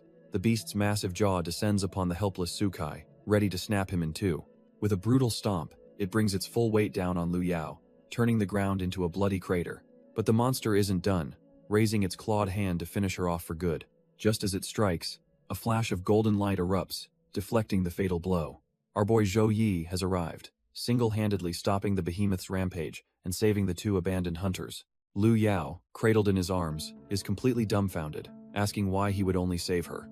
Zhou Yi looks down at her, a flicker of a long-buried memory in his eyes. He reveals that back in the day, she was the only one who didn't treat him like dirt just because he was weak. He flashes back to his past life, remembering the bitter feeling of being used as cannon fodder. It was the same story even after he became a cockroach, always the weak ones sent to die for the stronger ones. He recalls a life of never provoking anyone, yet always being the one who was betrayed. In a world where only the strong control their fate, our boy makes a simple vow. He has to get stronger. His mind flashes back to the moment his old squad captain, Justin, abandoned him, begging for help. Justin was left as bait, pathetically pleading for his life before the monstrous jungle heavy-horned beast. Now, Zhou Yi coldly reminds the traitor of his own words from that day. He asks Justin if he remembers ordering everyone to stand down, leaving him to die. The treacherous captain is completely dumbfounded, realizing the man he left for dead has returned. Without another word, the beast's foot comes down, crushing Justin into a bloody pulp. With his past finally settled, Zhou Yi looks down at the woman in his arms. To keep his secrets safe, he activates his sleep-inducing pollen, gently putting her to sleep. A system notification confirms the Tranquil Bloom's pollen is potent enough to knock someone out cold. With Lu Yao safely unconscious, our boy decides it's best to keep his monstrous side a secret for now. He turns his attention to the real problem, his eyes glowing with a predatory light. Now it's just him and the colossal jungle heavy-horned beast, a true final boss. A wicked grin spreads across his face as he declares this monster will be his stepping stone to greater power. The beast roars and charges forward, a purple juggernaut of pure destruction. But Zhou Yi isn't fazed, activating a bizarre new trait, the tongue snap. His tongue shoots out like a grappling hook, latching onto a tree to swing him out of the beast's path. He thinks about all the traits he's absorbed on his journey. It's finally time to put them to good use. As he swings, he activates another ability, transforming his arm into a razor-sharp mantis scythe. He soars through the air, bringing the full force of his mantis scythe down on the beast's head. The impact echoes through the forest, but something feels off. His blade just scrapes uselessly against the monster's hide, failing to even leave a mark. Zhou Yi is dumbfounded. This thing's defense is on a whole other level, making his enhanced scythe feel like a toy. But a wicked glint in his eye shows he's already thinking of a new angle. He realizes that even if its outer shell has evolved into nigh impenetrable armor, every monster has a weak spot, and he's just spotted the beast's vulnerable abdomen. With a savage thrust, he plunges the scythe deep into its soft underbelly, drawing first blood. The colossal beast lets out a deafening roar of pure, unadulterated agony. A blood-soaked grin spreads across our boy's face. He knows this plan just might work. He tries to get back in close, aiming to widen the gash he just made. But the enraged beast responds instantly, swiping with its colossal claws in a blur of motion. The sheer force of the blow sends our boy flying backwards, completely outmatched. Hes launched through the dense forest, snapping thick trees like they're nothing. The impact is absolutely brutal, slamming him into the ground and creating a massive crater. He coughs up a sickening amount of blood, his body screaming in protest. Lying there broken, he realizes he completely underestimated its speed despite its massive size. To make matters worse, the beast's horn begins to glow, gathering a terrifying amount of energy. It then unleashes a devastating energy beam, carving a path of pure destruction toward him. Zhou Yi's eyes widen in sheer panic. There's absolutely nowhere left to run. The beam slams down with overwhelming force, engulfing the entire area in a blinding flash. A wave of pure destruction rips through the forest, leveling everything in its path. Once the light subsides, all that remains is a thick, choking cloud of dust and splintered wood. The beast looks on, confident that its target has been completely vaporized, but its eyes widen in utter disbelief at what it sees standing in the smoke. Our boy activated a new skill at the last second, encasing himself in a protective layer of trance skin. He smirks, having correctly guessed that the forest itself held the key to countering this monster's power. This wooden armor can tank the hits, but he knows it won't be enough without a proper finisher. As the beast stares, dumbfounded, a plan finally clicks into place for our boy. He activates his long arms trait, stretching his limb across the battlefield to reclaim his massive sword. With his sword back in hand, our boy knows this next strike will decide everything. He stomps his foot, channeling the power he absorbed from the forest itself. Suddenly, thick treant vines erupt from the ground beneath him, a brand new skill at his command. These aren't just any roots. They're a weapon treants use to ensnare their prey. The jungle heavy-horned beast is completely bound, unable to move a muscle. It roars in fury, but the vines are designed to trap any creature in the jungle, no matter how strong. Seeing his opening, Our boy uses the beast's own horn as a platform to launch his final attack. With a furious battle cry, he prepares to bring the massive blade down and end this fight for good. But just as he strikes, the beast unleashes a terrifying shockwave of pure energy. Hes dumbfounded. It tore through the vines with brute force, and now there's absolutely no time to dodge. With no other choice, our boy activates his elastic muscles, pushing his body to the absolute limit to withstand the blow. The beast's horn slams into him with unimaginable force, sending him flying backwards. His massive sword, his only real weapon, is instantly shattered into a dozen pieces. He barely survives, digging 2 deep trenches in the earth as he grinds to a halt. Panting, he's left holding nothing but the broken hilt of his once mighty blade. But instead of despair, he just smirks and casually tosses the useless hilt aside. A cold, calculating look flashes in his eyes. This fight is far from over. The beast roars in triumph, charging forward to finish off its seemingly disarmed prey. But Zhou Yi calmly declares that the fight is already over. He's just acquired the perfect trait to end this. He lifts a broken shard of the beast's own horn to his lips, about to use his ultimate skill. Devour. He slams the horn into his mouth, and the system instantly confirms it. The heavy-horned beast's trait is now his. Without a moment's hesitation, our boy launches a razor-sharp projectile of his own, using the beast's power against it. The monster is utterly dumbfounded as the shard of its own horn smashes right back into its face. A massive explosion of energy rips through the forest, a deafening boom echoing for miles. When the light finally fades, the only sound is the heavy panting of the lone survivor. The entire area is a wasteland, with splintered trees and scorched earth marking the brutal battle's end. Zhou Yi is bleeding and exhausted, but a look of grim satisfaction is etched on his face. He's sitting on the colossal corpse of his enemy, having turned the tables in the most savage way possible. But his rest is cut short when a shimmering, ethereal key materializes right before his very eyes. The system chimes in, revealing his incredible reward. A key to a secret realm, a ticket to a whole new challenge. Our boy stares at the key, completely baffled by the concept of a secret realm. Meanwhile, the official report comes in. A training accident with multiple casualties, a total cover-up. The scene cuts to a hospital, where an enraged officer grabs Zhou Yi by his collar. He pins our boy to the wall, demanding to know what the hell really happened inside the abyss. The officer screams in his face, asking the million-dollar question, why is he the only one who made it out alive? Zhou Yi is panicking internally, realizing he can't just say he got lucky and soloed the boss. It's too unbelievable. Suddenly, a hand clamps down on the officer's shoulder, stopping him cold. A new face appears. A vice captain who calmly asks if the military really suspects his new recruit. The vice captain smirks, sarcastically wondering if maybe he's the one they should be blaming for this whole mess. Zhou Yi just looks on, dumbfounded by this unexpected turn of events. The officer starts backpedaling fast, stammering that he just meant it's natural to be concerned about military-selected recruits. The vice captain gives him a dead-eyed stare, completely unimpressed by the pathetic excuse. He tells the officer to cut the crap, reminding him that nobody enters a dungeon expecting 0 casualties. With the situation handled, the vice captain turns to Zhou Yi and dismisses him with a smirk. Our boy is left completely baffled, his antennae twitching in confusion. Later, Zhou Yi finds a quiet spot on the roof to process everything that just happened.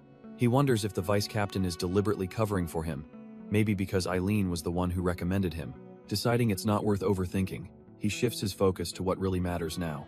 He pulls out the golden key he got from the boss, wondering what this secret realm even is. Suddenly, the cockroach god appears, explaining that the key unlocks a hidden dimension inside the abyss. The cockroach god explains that this key is a super rare drop, not something humans are supposed to find. Our boy connects the dots, asking if this means he's got his own private dungeon just for power leveling. The god confirms it but warns him the monsters inside are a whole different breed of deadly, plus he'll face the original owner. He speculates it could be another intelligent guardian of the abyss, just like that creepy mushroom monster he fought before. Zhou Yi then notices a countdown timer and asks what the rush is all about. Turns out, the key is on a 4-hour timer before it poofs out of existence, so the god asks if he's man enough to go. Staring at the key, a look of pure determination washes over Zhou Yi's face. He stands up, declaring that of course he's going, but there's something he needs to take care of first. With a grim smirk, he acknowledges the very real possibility that he might die in there, and just like that, he's gone, ready to prepare for what might be his final battle. And the first thing on his to-do list before facing death? Boldly asking Eileen to go on a date with him. He finds her, immediately getting on his knees to propose the date, much to her shock.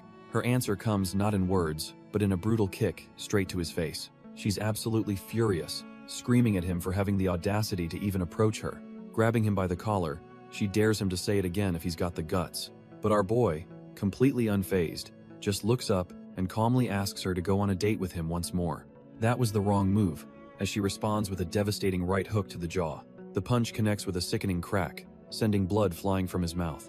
He's sent tumbling backwards from the sheer force of the blow.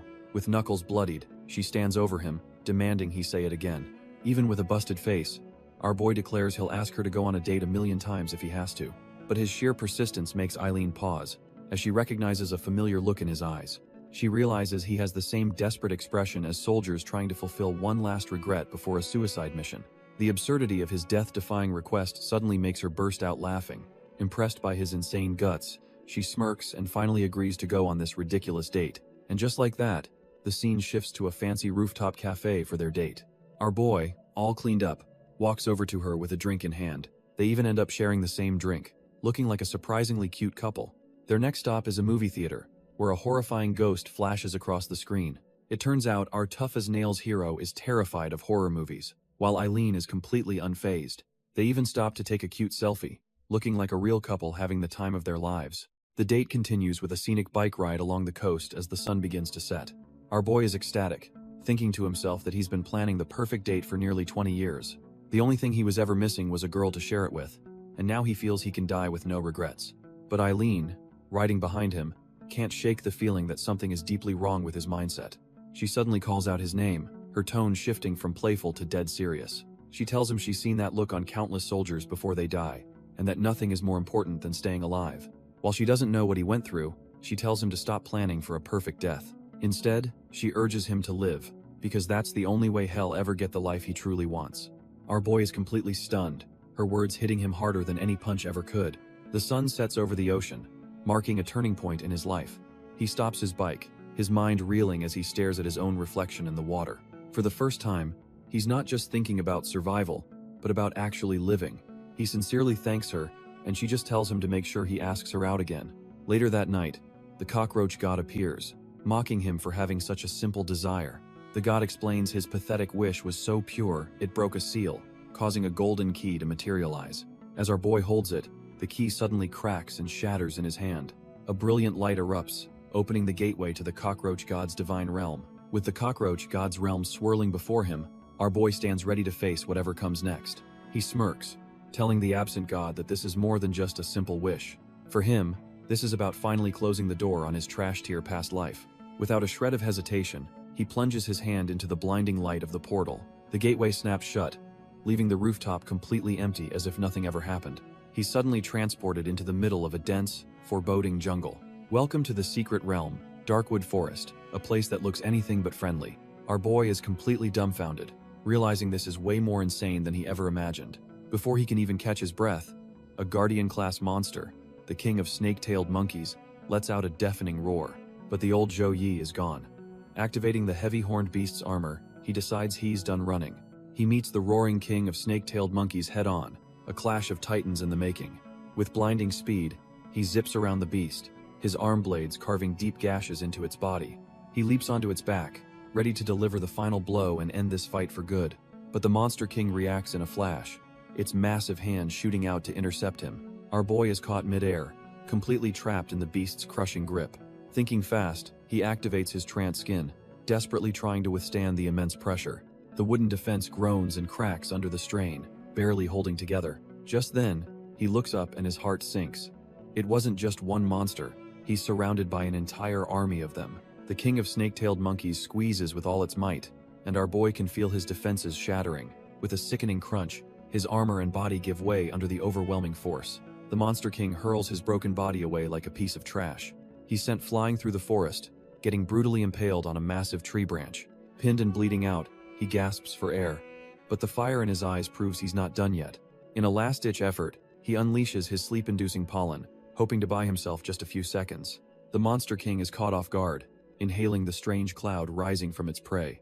While the beast is distracted, he channels what little energy he has left, preparing his ultimate trump card. His undying trait kicks in, and his mangled body begins to regenerate at an insane speed. Our boy realizes that while these monkeys are individually trashed here, their numbers are overwhelming. A straight fight is suicide. But then, A flash of genius hits him as he remembers a key detail about this jungle's food chain. He recalls seeing one of these poor saps tangled up in a massive spider web, paralyzed with fear.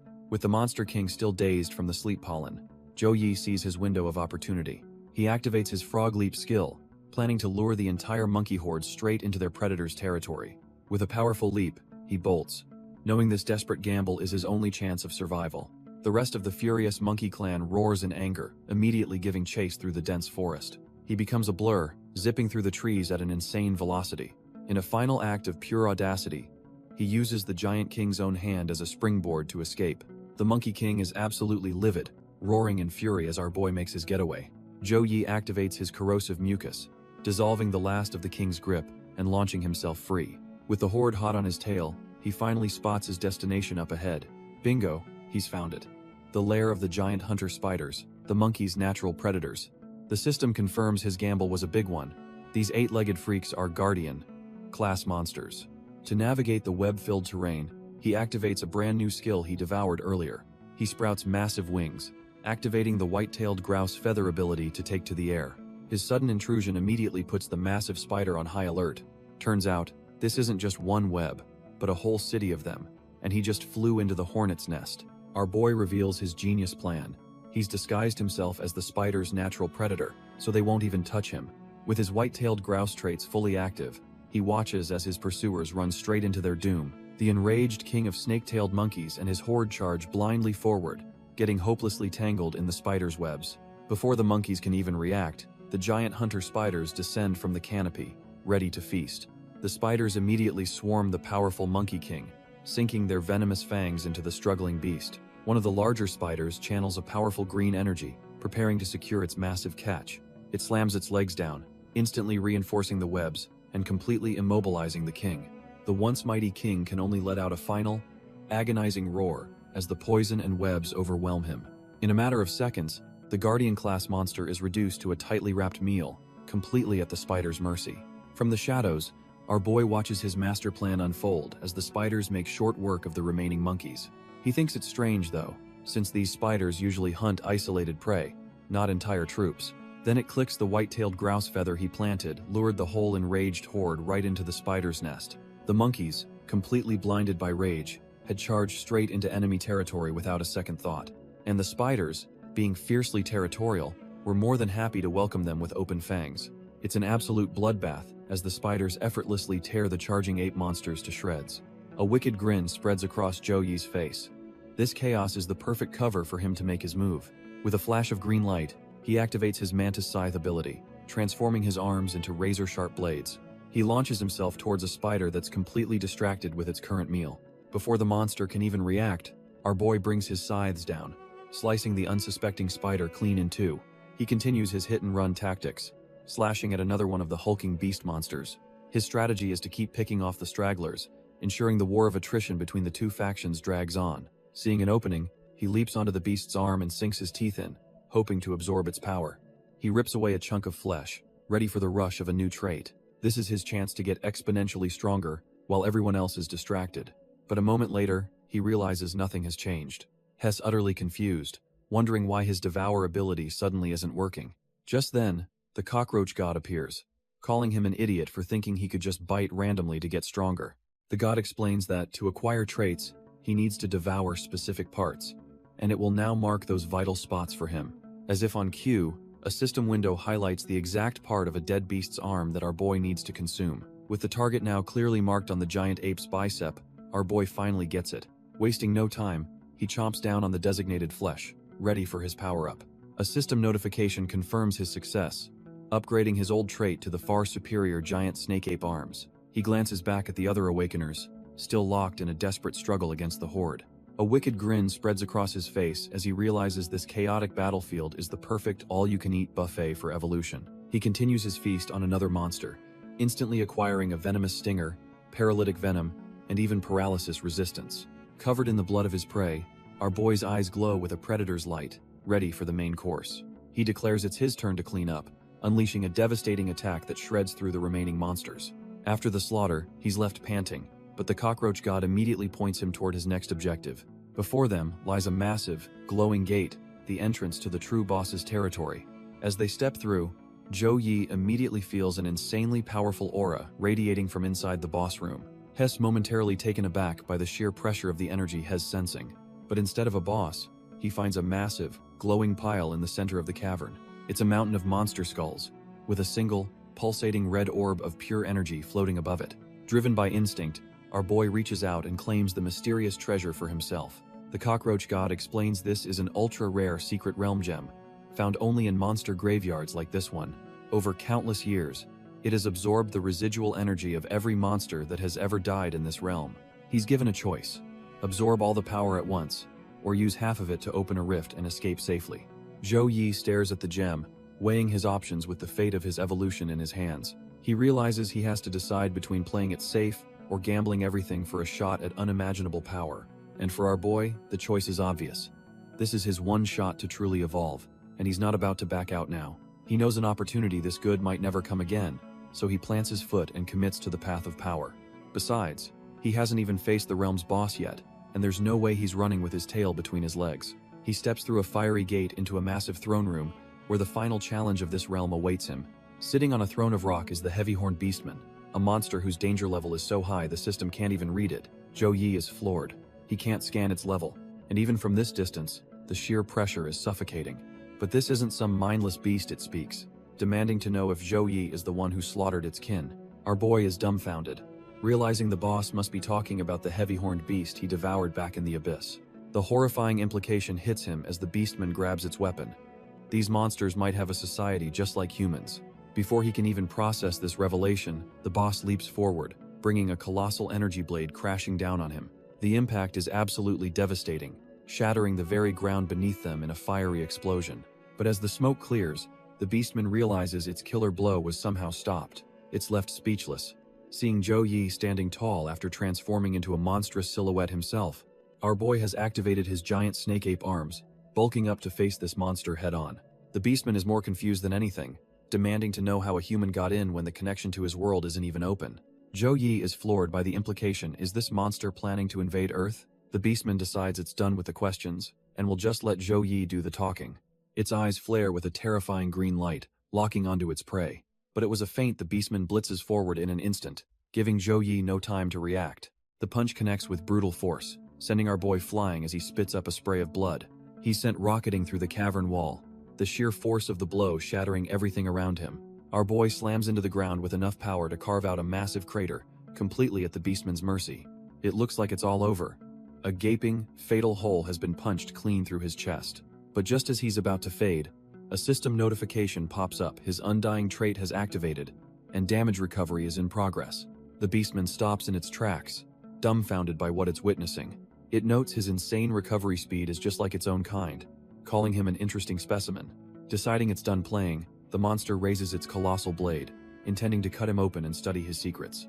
With terrifying speed, the blade comes hurtling down to finish the job. But Zhou Yi's eyes flare to life as he activates dynamic vision, enhancing his perception of high-speed targets. In a shocking turn, the beastman's attack freezes just inches from his face, stopped by an unseen force. Our boy analyzes the situation, realizing the beastman's raw strength is absolutely terrifying. But he spots a weakness. Its attacks are powerful but simplistic, giving him an opening. With a burst of speed, he dodges the massive blade as it smashes into the ground right where he was. He decides his only chance is to close the distance, believing a close-quarters fight will give him the edge. Activating his corrosive slime, he lunges in, hoping to devour the monster's powerful traits for himself. But the beastman is just on another level, casually swatting him out of the air like a gnat. The monster seems utterly bored, dropping its colossal weapon and muttering that it's a pain to use. It cracks its knuckles, declaring that it much prefers to settle things with its fists. Without warning, the beastman unleashes a devastating flurry of punches, hammering our boy into the ground. The brutal assault kicks up a massive cloud of dust, completely hiding the one-sided beatdown. When the dust settles, our boy is left at the bottom of a massive crater, completely smashed into the earth. He's barely conscious, gasping for air as blood trickles from his mouth, looking utterly defeated. The beastman clicks its tongue in annoyance, surprised that the little bug is somehow still alive after all that. Turns out, Zhou Yi's elastic muscles trait absorbed most of the kinetic force, barely saving his life. Done playing games, the monster picks its massive blade back up, looming over him to deliver the final blow. It declares that it's bored now, channeling a terrifying amount of fiery energy into its weapon. With a furious roar, it swings the supercharged blade down, aiming to cleave our boy in two. But just as the blade is about to connect, Joe-Yi throws up a hand in a last-ditch effort to block. He activates another trump card, Hardened Skin, the ultimate defense he devoured from the original heavy-horned beast. The flaming sword grinds to a screeching halt against his newly armored arm, leaving the beastman completely dumbfounded. The beastman puts all his weight into the swing, but our boy's newly hardened arm holds strong against the fiery blade. Joe-Yi realizes his skin is nullifying the flames and he still has an escape plan, much to the cockroach god's amusement. But he's not about to run. With a surge of power, he decides this fight is far from over. As the monster recklessly presses its attack, Joe-Yi spots the perfect opening for a counter. He activates another devoured trait, transforming his arms into the massive fists of the giant snake ape. He crosses his newly empowered arms, winding up for a punch that's about to change the entire battlefield. With a savage roar, he smashes a brutal uppercut straight into the beastman's jaw. The colossal monster is sent flying upwards, crashing clean through the solid rock ceiling. Before Joe-Yi can even catch his breath, the ground cracks open, spewing streams of pure lava. The beastman lands back on his feet, now wielding a spear and surrounded by a vortex of fire, unleashing his lava burst stream. The beastman is absolutely seething, channeling all its rage into the spear. It hurls the weapon, which shatters into a storm of fiery projectiles aimed right at our boy. Joe-Yi is completely pinned down, realizing there's no escape from this wide-scale bombardment. The first volley hits the ground, erupting in a massive explosion that sends him flying. But the attack isn't over. The remaining lava spears curve through the air, homing in on him. He activates Frog Leap, desperately weaving and jumping between the deadly projectiles. He's agile, but not perfect. One of the spears skewers him clean through the leg. His undying skill activates, but a grim notification pops up. The cursed flames are disabling all recovery. Joe-Yi is stunned. For the first time, his insane regeneration has been completely shut down. The beastman roars that it will melt him to nothing as the vortex of lava closes in for the kill. Pushed to the absolute brink and engulfed in flames, Joe-Yi decides he's done running. With a roar of pure defiance, he declares that if he's going to die, he's taking this monster down with him. Our boy taps into his devoured traits, manifesting a massive, crystalline spear, the very power of his enemy. He charges head-on into the sea of lava, a one-man army against a god-tier beast. The cursed flames sear his skin, but he ignores the pain, screaming that the beastman is the one to blame for this hell. With a final, desperate leap, he brings the colossal spear crashing down on the beastman's head. The impact is immense, and for a second, it looks like it worked as cracks, spiderweb across the monster's armor. But in a shocking turn, the beastman's hand shoots up and catches the spear just inches from its skull. Joe-Yi is left completely frozen. His all-or-nothing attack stopped dead in its tracks. The beastman glares, now holding the weapon, its eyes glowing with rage as it prepares to finish this once and for all. With his attack failed, our boy can only watch as the beastman's inferno closes in. The monster unleashes its lava burst stream, a roaring torrent of fire meant to erase him from existence. Joe-Yi is completely swallowed by the vortex of flames, his life about to be snuffed out. But suddenly, the cockroach god appears, screaming that this is a monster he can't beat, and it won't let him die. The god declares it's forcibly activating a secret realm gem to open an emergency escape portal. In a shocking act of defiance, Joe-Yi's hand flashes out and smacks the escape item away. The precious gem shatters into a million pieces, their only way out now completely gone. The cockroach god is left speechless, staring in disbelief at the broken man on the ground. With a defiant grin, Joe-Yi reveals he made peace with dying a long time ago. This sheer, stubborn refusal to be saved leaves the divine being utterly dumbfounded. With the escape gem shattered, Joe-Yi's life force seems to just fizzle out into a red mist. The cockroach god, in a last-ditch effort, commands its remaining divine power to envelop our boy's body. But instead of fading away, Joe-Yi's form erupts in a blinding golden light, a power surge nobody saw coming. Even the colossal, heavy-horned beastman is stopped in its tracks, stunned by this insane spike in energy. The monster is completely dumbfounded, unable to comprehend how a tidal wave of power is pouring out of a dying man. A system window suddenly appears, declaring that he did not run from certain death. Turns out, this whole ordeal was the second trial of the cockroach god, and by embracing his end, he's unlocked a new fighter form. A massive explosion of golden energy radiates from his body, signaling the birth of something entirely new. Our boy rises, no longer a broken man but a warrior, clad in jagged biological armor, feeling an incredible power surging within. He wonders what this new form is, and the now gleeful cockroach god explains it's a state that lets his traits evolve freely. Our boy braces himself, his new form ready for its first real test against the colossal beast. The heavy-horned beastman doesn't waste a second, unleashing a devastating lava burst stream. A massive explosion engulfs the area, tearing the very ground apart in a fiery spectacle. The smoke clears slowly, revealing the scorched earth left in the attack's destructive wake. The cockroach god explains that this new armor fuses all his traits, like the toad skin and beast hide. Zhou Yi is stunned. The full power blast barely even scratched his new biological composite armor. From a distance, the beastman scoffs, absolutely certain that no one could have survived that barrage. But suddenly, a spinning projectile bursts from the smoke, rocketing straight towards the monster. The beastman is utterly shocked, his glowing eyes wide with disbelief at what's happening. Turns out, Zhou Yi just activated a new combo, using his snake ape arm and elastic muscles for a killer long-range punch. The cockroach god chimes in, explaining that this new fighter form lets him chain traits into devastating combos with zero cooldown. Our boy realizes the insane potential. He can now unleash attacks his enemies would never see coming. On top of that, his strength, stamina, and agility are boosted tenfold, and he can feel the raw power coursing through him. The spinning punch connects, sending the massive beastman crashing to the ground in a heap. He's completely dumbfounded, staring at the dent in his own armor, while his opponent is literally unscratched. Refusing to accept this humiliation, the beastman lets out a roar of fury and launches himself back into the air for another attack. But Zhou Yi is ice cold, his eyes glowing as he calmly analyzes the incoming assault. He activates a new combo: dynamic vision, elastic muscles, and the lethal mantis scythe blades. The beastman's energy blades come flying, but our boy deflects them with casual ease, leaving the monster utterly stunned. With his mantis scythes poised, Zhou Yi looks down on his foe, ready to end this once and for all. Not giving the beast a second to breathe, Zhou Yi launches it sky high with a devastating kick. Before it can even fall, our boy snatches the beastman's arm right out of the air. He begins swinging the massive monster around like a cheap rag doll, building up insane momentum. With a final, focused roar, he prepares to slam his opponent into the unforgiving ground. The impact is catastrophic, sending a shockwave of fire and debris across the entire battlefield. The beastman lies broken in the crater, barely able to process its own humiliating defeat. It lets out one last, pathetic scream of pure rage and frustration at being so thoroughly outclassed. The force of the slam impales the monster's body on a massive, jagged rock spire. Zhou Yi calmly stands over his fallen enemy, the victor of this brutal showdown. The heavy-horned beastman is finished, its glowing eyes finally starting to fade. But the beastman isn't done, deciding to reset his world expansion progress for one last gambit. With a grunt of sheer will, he rips his own body off the impaling rock, determined to recover his full power. Our boy Zhou Yi just watches, slightly intrigued that this trash-tier opponent still has some fight left in him.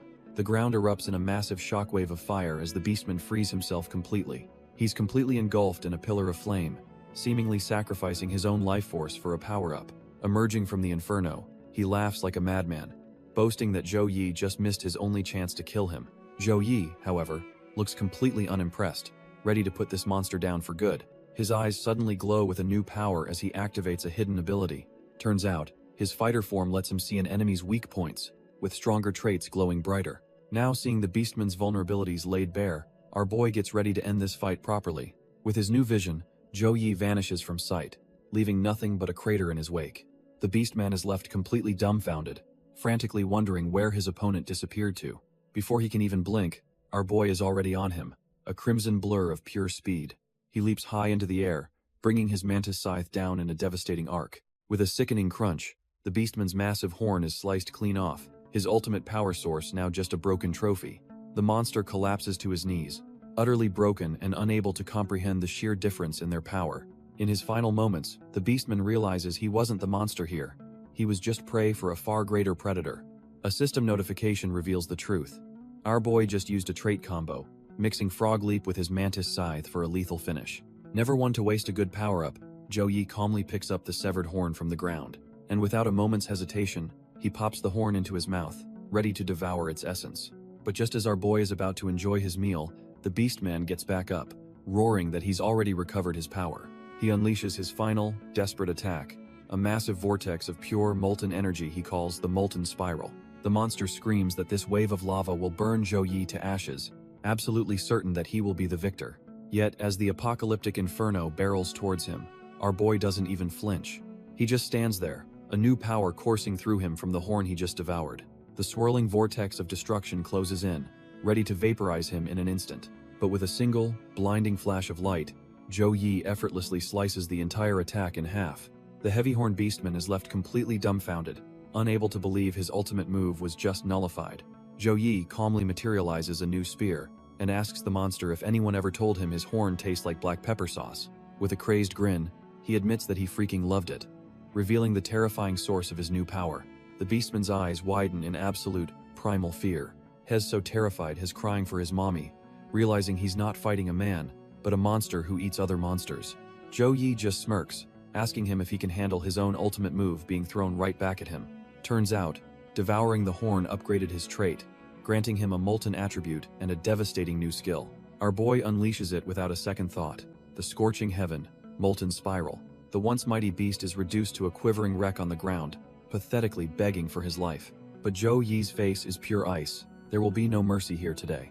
The fiery vortex slams into the beastman, who can only let out a final, agonizing scream.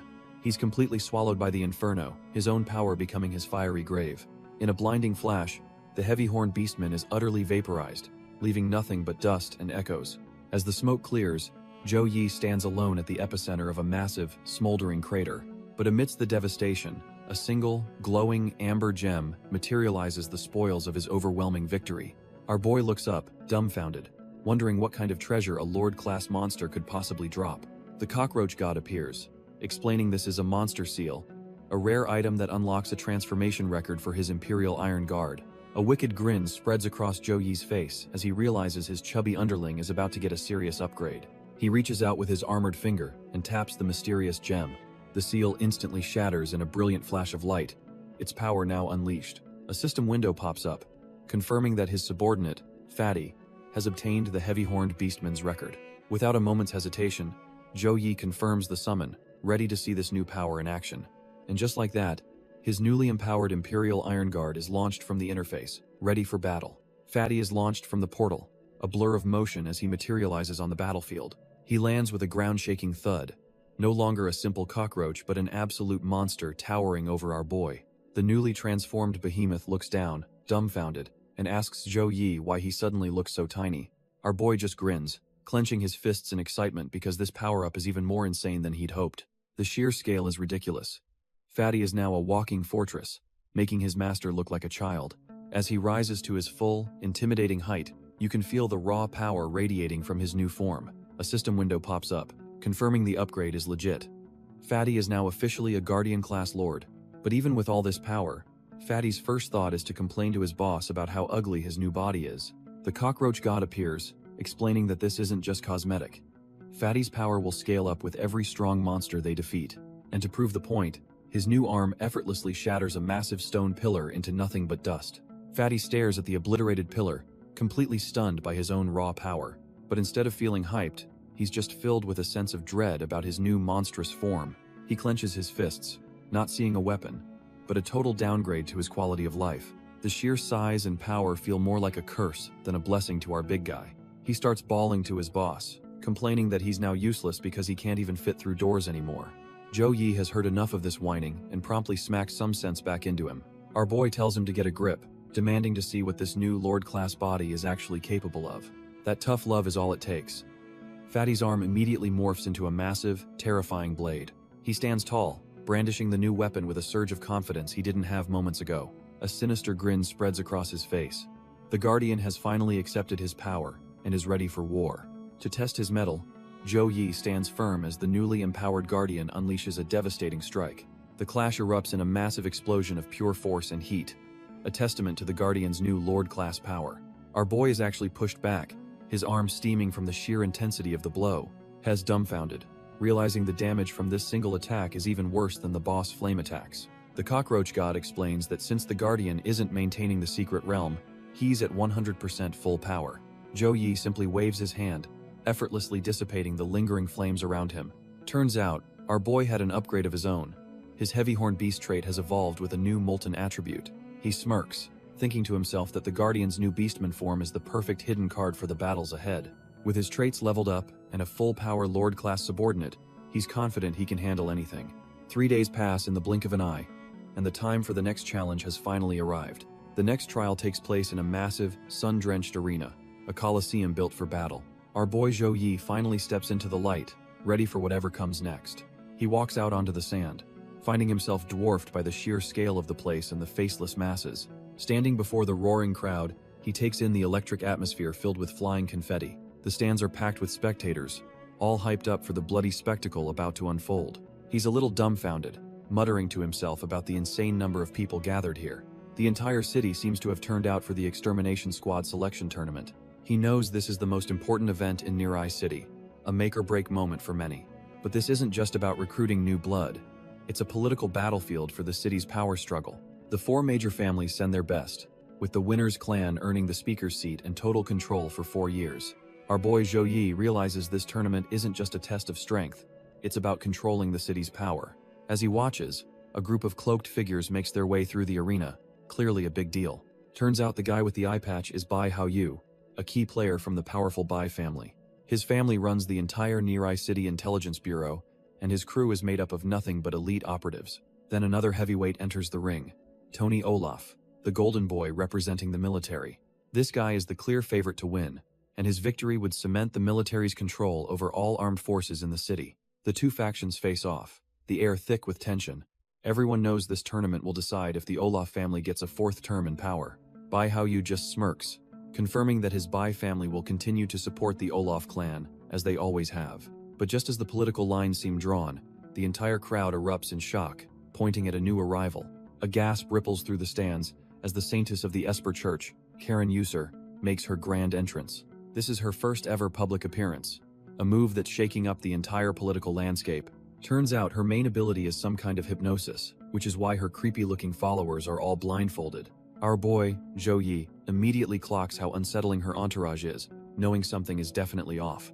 Eileen explains that for now, the church is still a useful tool for maintaining stability in the outer regions. Down in the arena, the 3 major powers now stand in a tense triangle, sizing each other up. Even Bai Haoyu is caught off guard, admitting he never thought the church would actually send their saintess to fight. But Tony Olaf just grins, telling him to forget her. She's not the real prize they're after. His eyes instead lock onto another group that has just entered the arena, a new variable in this power struggle. He points out a kid in glasses, flanked by 2 absolute units, identifying him as Zhang Jie, the Zhang family's representative. This kid, Zhang Jie, looks more like a lab rat than a fighter, but you can tell he's not to be underestimated. Tony Olaf scoffs, openly mocking the Zhang family for sending out their useless young master. He lays out a trash-tier deal. If Zhang Jie surrenders now, his family might get to keep 1 measly seat. But the kid fires back, declaring that the Zhang family will never become the military's lapdogs. Tony just smirks, ominously stating that soon Nirai City will only have 3 major families left anyway. From the sidelines, Zhou Yi notes the tense relationship, recalling the Zhang family runs the Esper Research Institute. Eileen confirms they're allies, but bluntly states that Zhang Zhe is the weakest of the 4 representatives here. The vice captain reveals the military's plan to seize the Zhang family's seat, needing Eileen to rank high to protect them. Our boy chimes in with a determined vow to do his best, ready to prove his worth. Eileen calmly removes her earpiece, seemingly unfazed by the pressure. Her vice captain, however, isn't convinced, asking if the commander truly believes in a wildcard like Zhou Yi. Eileen knows the stakes are high. If the military gains full control of parliament, they're all in deep trouble. The vice captain smirks, admitting that since our boy saved Liu Yao and survived the abyss, he must have at least some skill. Just then, a volley of fireworks erupts in the sky, signaling the start of the Extermination Squad tournament. Inside a massive coliseum, the crowd roars with anticipation, pumped for the trials to begin. The arena is absolutely packed, with every seat filled by spectators eager to see who makes the cut. Suddenly, the ground rumbles as strange green vines begin to sprout from the sandy arena floor. In a flash, the vines weave together and bloom into a gigantic pink flower, right in the center of the stage. A figure emerges from within the flower's petals, making one hell of an entrance. She introduces herself as Haley Carmen, the captain of Squad 10 and the examiner for the first round. Haley explains that the tournament consists of 3 rounds, with the first challenge being a trial called Extreme Climb. Haley lays out the rules. Behind her is a mountain path with 100 steps, and just reaching the 10th one counts as a pass. She then addresses the massive crowd of applicants, ready to drop a reality check on them all. With a cold smirk, she warns them that based on past results, 2/3 of them are going to die on this climb. The contestants are absolutely dumbfounded. They came for a test, not a suicide mission. Haley offers some half-hearted reassurance, saying her squad will try to ensure their safety, but they should still proceed with caution. With a dramatic flourish, she officially declares that the first round of the Extermination Squad selection tournament begins now. A burst of energy explodes at the top of the stairs, and the entire group of contestants begins their mad dash forward. But one defiant contestant in a brown hoodie just scoffs at the warning, clearly unimpressed. He grits his teeth, thinking to himself what a pathetic attempt at intimidation this is. Believing it's just a simple mountain climb, he's the first to charge up the stone steps, leaving everyone else in the dust. The contestants pour up the massive stone staircase, a mad dash to prove their worth. They finally burst through the top into what seems to be a castle courtyard, thinking the hard part is over. Watching from a balcony, Tony Olaf scoffs, calling them a bunch of fools who don't even know how they're about to die. Our defiant boy looks back with a sneer, thinking the so-called elites are pathetic and that he's already secured his victory. But as his foot lands for the next step, the very ground beneath him feels completely wrong. A strange, glitchy energy suddenly crackles around his leg as reality begins to warp. His cocky expression instantly shatters, replaced by pure, unadulterated shock. The entire world twists violently, dumping him and the others into a bizarre, neon-lit cityscape. Completely dumbfounded, he looks around in a panic, wondering where in the hell he just ended up. But the horrifying truth is revealed. They never left the stairs. Their bodies are just marching upward like mindless puppets, trapped in a powerful illusion. But our boy Zhou Yi is completely unaffected, wondering why everyone else is suddenly standing around like mindless zombies. Haley, the Squad 10 captain, just smirks, revealing this test is far more than a simple physical climb. She explains these stairs are carved from the bones of a Ghost King-class monster, a legendary beast humanity barely managed to defeat. Its lingering will is so powerful that it traps anyone who steps on it in a deadly illusion. Inside their minds, the contestants are being ripped to shreds by horrific monsters, screaming in pure agony. Haley's eyes narrow as she reveals the grim fate for those who can't escape this mental prison. The price of failure is death, and in the real world, their bodies simply drop dead on the steps. With a sigh, she raises a hand glowing with green energy, stating that she's afraid they've been eliminated. A massive resurrection halo brings the fallen contestants back from the brink, but their trial is officially over. Zhou Yi is just dumbfounded, realizing that in a matter of seconds, a huge portion of the competition has already been wiped out. Eileen explains that each illusion has a specific goal, and you only escape by completing it. She gives a final warning that they're on their own once inside. As our boy Zhou Yi stares up the daunting steps. Elsewhere, a cocky contestant named Tony Olaf rallies his squad, dead set on climbing higher than anyone else. With a unified roar, his whole crew charges up the stairs, plunging headfirst into the mental battlefield. The second Tony's foot lands, his senses are warped, and his face hardens with grim determination. He finds himself dropped into a blazing forest, with the world burning down around him. A massive 5-minute timer appears in the sky. His trial is a desperate race against time to survive. The inferno before him begins to swirl violently, gathering into a single, terrifying mass of energy. It forms into a colossal fire dragon, roaring as it prepares to turn him to ash. But Tony just grins, amused that the trial has specifically thrown a fire-based nightmare at him, as if to counter his abilities. Tony just scoffs, surviving 5 minutes in this trash. Tear illusion is barely a warm-up for him. He barks out the command for Plan 1, and his crew answers with military precision. Turns out, his entire squad is made up of water-type espers, the perfect counter. They unleash a combined torrent of water, aimed straight at the roaring fire dragon. With a smug look, Tony gives the final signal with a snap of his fingers. The water instantly freezes, encasing the beast in a massive tomb of ice, and shattering the illusion completely. And just like that, the trial is over. They reappear on the stairs, continuing their climb without breaking a sweat.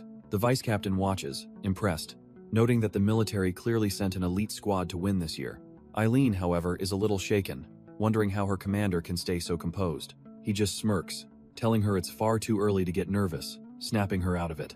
The vice captain explains that for elite candidates like the Saintess and Bai Haoyu, these first steps are just a warm-up to weed out the trash-tier rookies. But the higher they climb, the deadlier the illusions become, and soon they won't have any lackeys left to sacrifice. He continues, saying there are 2 ways to conquer this trial. Either you possess one technique so powerful it can overwhelm everything, or you have a mind that can calmly adapt to any hell thrown your way. Meanwhile, the spectators notice our boy still hasn't moved from the starting line and start mocking him for chickening out. But Zhou Yi isn't scared. He's been calmly analyzing the situation this whole time. With his plan set, his eyes snap open, glowing with sheer determination. He finally takes his first step onto the illusion-filled staircase. The moment his foot touches down, the world around him begins to warp instantly. He's immediately thrown into a vision of a frozen wasteland, already falling through the icy air. He realizes he's falling between two sheer cliffs, the ice walls offering zero grip. Without a hint of panic, our boy instantly summons a fiery spear to save himself. The spearhead smashes into the ice, creating the anchor point he desperately needs. Now, in a more combat-ready form, he lands perfectly balanced on the spear shaft. Has stopped his fall for now, but has a sitting duck in this chasm. Right on cue, a massive electric bird monster swoops in for the kill. He quickly sizes up the hellish scenario, a frictionless wall, and an aerial attacker. This kind of tricky setup calls for a specific build, so he pulls up his ability menu. He selects two of his devoured traits, the venomous spider stinger and the sticky tongue snap. Combining them on the fly, he creates a vicious thorny whip, thinking it's the perfect counter. With a vicious crack, our boy unleashes his new stinger whip just as the electric beast dives in. But something insane happens. The whip doesn't just strike, it starts absorbing the monster's lightning attack. In seconds, his weapon is supercharged, crackling with the very energy meant to kill him. The bird monster gets a nasty shock, completely stunned that its own power was just hijacked. With its attack nullified, the creature plummets helplessly into the icy abyss below. Zhou just smirks, thinking to himself that this little encounter was nothing more than a warm-up. And just like that, the illusion shatters, and he finds himself landing on solid ground once again. He quickly realizes the monsters were just fakes, recalling Eileen's intel that the real threats are Guardian-class beasts near the summit. Before he can even process it, the next phase of the trial materializes. A massive, glowing maze. Stepping into the labyrinth, he braces himself for whatever twisted mind game the test will throw at him next. Our boy knows these illusion trials are designed to screw people over by countering their powers. But for him, there's only one solution: brute force, as he unleashes a massive fire blast from his spear. The fiery attack carves a perfect, straight path right through the icy maze walls. At the end of the newly formed corridor, a glowing exit portal awaits him. He just smirks, knowing his adaptive abilities make this whole thing a walk in the park. The next trial begins on a massive staircase, and he decides to just charge straight through. The other contestants start mocking him, wondering if he thinks he's the main character for starting last. With a single step, he prepares to show them what real power looks like. He blitzes past the entire group in a flash, leaving them all in his dust. The trash-talking contestants are left completely dumbfounded, begging the boss to take them with him. The remaining contestants, fuming from the humiliation, turn on each other in frustration. It devolves into a pathetic brawl as they fight over who gets to beg our boy for a carry, beating up the one who admits he was wrong. Watching from above, the vice captain is genuinely impressed, noting that Zhou is even faster than he'd anticipated. He turns to Eileen and remarks that at this rate, the kid might actually reach the very top, leaving her completely stunned. Eileen can't believe what she's hearing. There's no way that trash-tier cockroach is actually going to clear this trial. She flashes back, remembering him as just a reckless pest, but then recalls how he saved her life, leaving her utterly conflicted. But our boy isn't just trying to pass. He's aiming for a legendary feat that not even the commander could achieve. His goal is the clear blue sky waiting at the summit, a symbol of absolute victory. A wider view reveals the brutal reality of the staircase, littered with fallen challengers who couldn't make the cut. While our boy climbs, other top-tier contenders are finishing, like the one-eyed prodigy Bai Hao Yu, who clocks in at 38 steps. The so-called saintess, Karen User, isn't far behind, completing her run with a respectable score of 35 steps. But the current king of the hill is Tony Olaf, a ruthless-looking dude who set the bar high at 40 steps. He glances back with pure arrogance, absolutely certain his record is untouchable. Elsewhere on the stairs, another contestant named Zhang Jie is completely gassed, struggling to take another step. He glares at the brutalized corpse of a fellow challenger, realizing this trial is far deadlier than he imagined. The bitter truth dawns on him. He was ganged up on, ambushed inside his own illusion by a pack of hyenas. Crushed, he laments only reaching 31 steps, a shameful failure that doesn't even come close to his family's legacy. Just then, Tony Olaf appears above him, callously telling him to bark like a dog and withdraw to save his family a shred of dignity. With a vicious grin, Tony Olaf suggests a simple sacrifice would solve all of Zhangzi's problems. The cruel words land like a hammer blow, and the humiliated Zhangzi can only break down in tears. But just as he's about to give up, the sound of steady footsteps cuts through the silence. Tony's arrogant smirk vanishes in an instant, replaced by a look of pure shock, because our boy, Zhou, has silently appeared right behind the kneeling contestant. Dumbfounded, Tony demands to know who this nobody is that dares to interrupt him. Zhou doesn't even give him the time of day, simply walking past as if he's not even there. Zhongzhe stares in awe, stunned by this newcomer's immense presence and wishing had known such a monster existed in their city. Turns out, a voice is echoing in Zhou Yi's mind. It's Eileen, telling him to step in and help Zhongzhe. As Zhou Yi continues his climb without a care, the defeated Zhongzhe desperately calls out for him to wait. Eileen, watching from afar, is getting seriously ticked off, wondering if our boy even heard her command. Meanwhile, one of Tony's handlers appears, berating him for getting shown up after the Olaf family spent a fortune on his training. Now completely enraged, Tony rallies his goons, vowing to crush his family's 5-0 step record to regain some pride.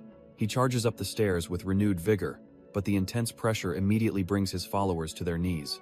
A few steps later, his men are completely knocked out, and even Tony is starting to gasp for air under the strain. He grits his teeth, admitting to himself that the kid ahead is moving fast, though he chalks it up to reckless abandon. But when he looks up to track his target, he's completely dumbfounded. The kid has vanished into thin air. Turns out, Zhou Yi wasn't ahead of him at all. He was waiting for him at the top with a calm, almost mocking smile. Tony's arrogant facade instantly shatters into a million pieces, his face a mask of pure terror at the impossible gap in their power. Our boy just twists the knife, casually telling Tony that second place is all his for the taking. Tony can't even process the level of disrespect he's just been shown. As Zhou Yi turns to leave, Tony is left completely dumbfounded. Zhou Yi looks back with a smirk, asking why he stopped chasing and saying a real man wouldn't quit so easily. Seething with pure rage, Tony can only grit his teeth and promise that this isn't over. A moment later, the entire dynamic of the trial has been flipped on its head. From the sidelines, Haley announces that Zhou Yi has already hit the 6-0 step mark, taking a commanding lead. He doesn't even break a sweat, blowing past 82 steps like it's nothing. In a flash, he reaches 99 steps, tying the commander's legendary record with ease. The crowd erupts in disbelief, wondering who this monster is as they witness history being made. While the crowd is losing its mind, one spectator is in utter despair, screaming that he bet everything he had on Tony Olaf. Turns out, the local casino boss is also watching, dumbfounded by the kid who just came out of nowhere. He recalls how our boy, Zhou Yi, had the sheer audacity to bet all of his own organs on himself winning. The boss can only stare in horror, realizing this single upset has completely and utterly ruined him. But Zhou Yi isn't done yet. He takes one final, deliberate step onto the platform. Standing at the peak, he smirks and wonders aloud if this pathetic trial is really all they've got. Suddenly, his earpiece buzzes to life, pulling him out of his moment of glory. It's Eileen on the other end, absolutely fuming and asking if he's done showing off yet. She chews him out for ignoring his mission to help Zhongzhe, but he just sheepishly promises he'll get it done. With a final, decisive step, Zhou Yi plants his foot on the 100th stair, officially shattering the commander's record. But instead of taking the safe exit, our boy immediately turns around and sprints back down the stairs. The spectators are completely dumbfounded, wondering why he's re-entering the illusion-filled trial. He blitzes right past a struggling Tony Olaf, who's barely making any progress. Zhou Yi leans in with a smirk, casually asking Tony why he hasn't even reached the 50th step yet. The sheer disrespect hits Tony like a truck. He realizes Zhou Yi came back just to humiliate him. Finally, remembering his mission, Zhou Yi arrives at the bottom to find Zhongzhe completely passed out. He stands over the collapsed researcher, his shadow looming over him. Zhongzhe slowly comes to, looking up in a daze, wondering what on earth is going on. Without a single word, Zhou Yi grabs the kid by his collar. He then effortlessly slings Zhongzhe over his shoulder and starts running back up the stairs, leaving the poor guy utterly bewildered. Tony Olaf is left completely speechless, realizing our boy is soloing a two-person trial while carrying a deadweight. But Zhou Yi's eyes are locked forward, laser-focused on clearing this thing as fast as possible. The illusion throws a literal hellscape at them, but Zhou Yi just pops a shield and strolls right through the flames. Next up is a jungle filled with trash-tier monsters, which he swats aside without even slowing down. Then it's a monster-infested ocean, so he just sprouts wings and flies over the whole mess. Meanwhile, Zhongzhe is having a revelation. Thinking he wanted to help but couldn't even keep up with Zhou Yi's insane speed, he decides the best way to contribute is to shut up and be the most well-behaved accessory a guy could ask for. In what feels like a single gust of wind, the entire nightmarish illusion just vanishes around them. Their feet land firmly back on the staircase, right at the very top. Zhou Yi stands there perfectly fine, while Zhongzhe is on the verge of collapsing, having been successfully delivered. Zhongzhe can't believe his eyes. They've somehow made it to the 50th step. Our boy just shrugs it off, telling him that as long as he's one step ahead of Tony Olaf, he'll be fine. The researcher is completely dumbfounded, the sheer casual power of that statement leaving him speechless. He immediately bows, declaring that from this day forward, Zhou Yi is a benefactor of the entire Zhang family, but their moment is cut short by an angry shout from down the stairs. Zhou Yi turns to see none other than Tony Olaf himself, storming towards them with murder in his eyes. Tony demands to know if he's trying to ruin the Olaf family's 4-year plan. He gets right up in Zhou Yi's face, warning him that messing with his family in Near Eye City is a fatal mistake. The threat hangs heavy in the air, backed by a look of pure fury. But Zhou Yi just gives him a cold, unimpressed glance, completely unfazed by the blustering. A flashback reveals Tony's true colors. A scumbag who once sacrificed a teammate with explosives just to escape a boss monster. Turns out, he was the sole survivor of that mission and got grilled by a military officer about what really went down in the abyss. Back in the present, Zhou Yi sees that same arrogance. Realizing these tyrants think everyone should just bow to them, he casually turns to the researcher, Zhang Jie, and gets his attention. With a devilish grin, our boy asks if he'd like some help venting his anger on this loudmouth. Zhang Jie gives him a massive thumbs up, enthusiastically agreeing to add the beatdown to Zhou Yi's reward. Before Tony can even blink, a tooth is sent flying through the air. Zhou Yi lands a brutal right hook straight to his face, the impact echoing with a sickening crack.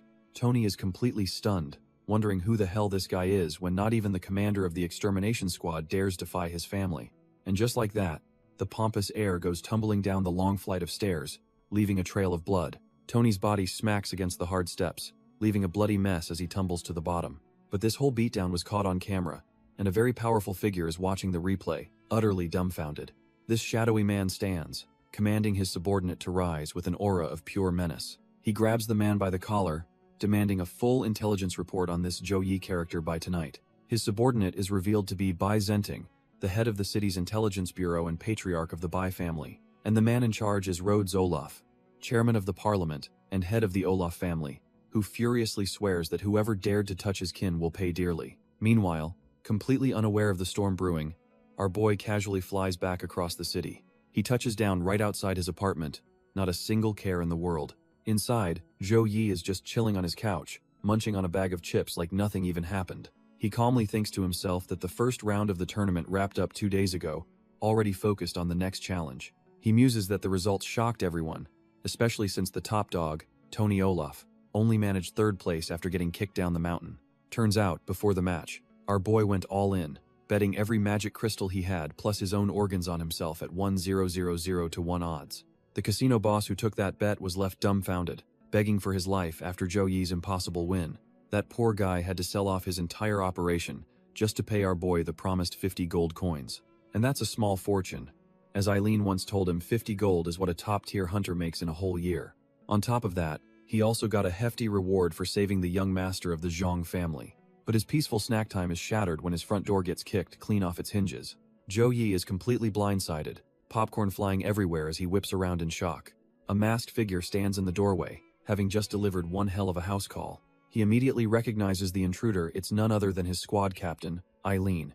And she does not look happy. She lays into him, absolutely dumbfounded that he'd turned down a luxury villa to live in this dump. But our boy remains completely unfazed by her outburst. He simply explains that he chose this place for a very practical reason: its location. Turns out, his shabby apartment is right next to the extermination squad's housing tower, where she lives. Eileen is left speechless for a moment, but then schools him on how to spend his new fortune. She reminds the rookie that in this apocalyptic world, every single coin should be invested in getting stronger. So, she hands him an invitation, telling him she's taking him to an auction tonight to broaden his horizons. Zhou Yi is completely blindsided, staring at the invitation in his hands. As night falls, the two of them set off through the dimly lit city streets. An awkward silence hangs between them as they walk, our boy clearly still processing the sudden turn of events. Our boy is immediately greeted by a rat and starts freaking out, wondering if this grimy back alley is legit. Eileen calmly explains that this is the black market, a place for high-demand goods not found on the public market. Zhou Yi is dumbfounded, questioning why an extermination squad captain would participate in something so illegal. She pays him no mind, walking straight up to a nondescript door tucked away in the shadows. With a few sharp knocks, she signals their arrival to whoever is on the other side. The door slides open with a heavy groan, revealing nothing but a pitch-black void. They both stand before the dark entrance, the air thick with anticipation. Eileen turns to him with a serious look, warning him to stick close no matter what. With that, they step through the threshold and into the darkness. The heavy door slams shut behind them, sealing them inside the mysterious auction house. The sudden flash of light nearly blinds our boy, leaving him completely disoriented. He finally gets his bearings and realizes they're in a massive, sterile white room, surrounded by shadowy figures. Before he can even process what's happening, the cloaked figures all draw their guns on them. One of the guards approaches, but Eileen remains completely unfazed, as if she expected this welcome party. The man pulls down his mask, his hand outstretched as he demands their invitation. Eileen, ever prepared, calmly pulls out a sleek black pass and hands it over.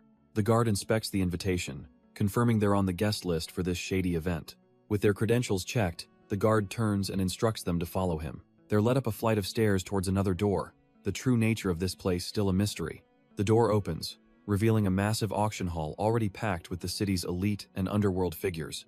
Our boy Zhou Yi is a little taken aback, realizing just how many powerful people are gathered in one place. Eileen leads him to their seats, blending in with the crowd as if they belong there. He leans over, whispering to ask if this shady auction is even legal. She coolly explains that with the Bai family backing it, legality is whatever they say it is, and besides, no regular citizens can even get in. Meanwhile, upstairs on the second floor, a much more exclusive party is underway. In a private room overlooking the auction hall, a high-ranking member of the Olaf family is lounging. This is Hart, a top agent for the Olafs, and he looks like he's just waiting for the show to start. Suddenly, one of his subordinates bursts into the room, looking completely panicked. The man reports that Eileen from the extermination squad is in the audience, and worse, Zhou Yi is right there with her. Down below, our heroes are completely oblivious that their arrival has already been noted by some very dangerous people. Hart just grins, thinking it's a small world now that his targets have walked right into his territory. Down on the stage, a bunny girl auctioneer kicks things off, promising a night of rare and valuable treasures. With a flourish, she gets ready to reveal the very first item up for grabs. And what's unveiled is a flawless merfolk tail, perfectly preserved in a glowing tank.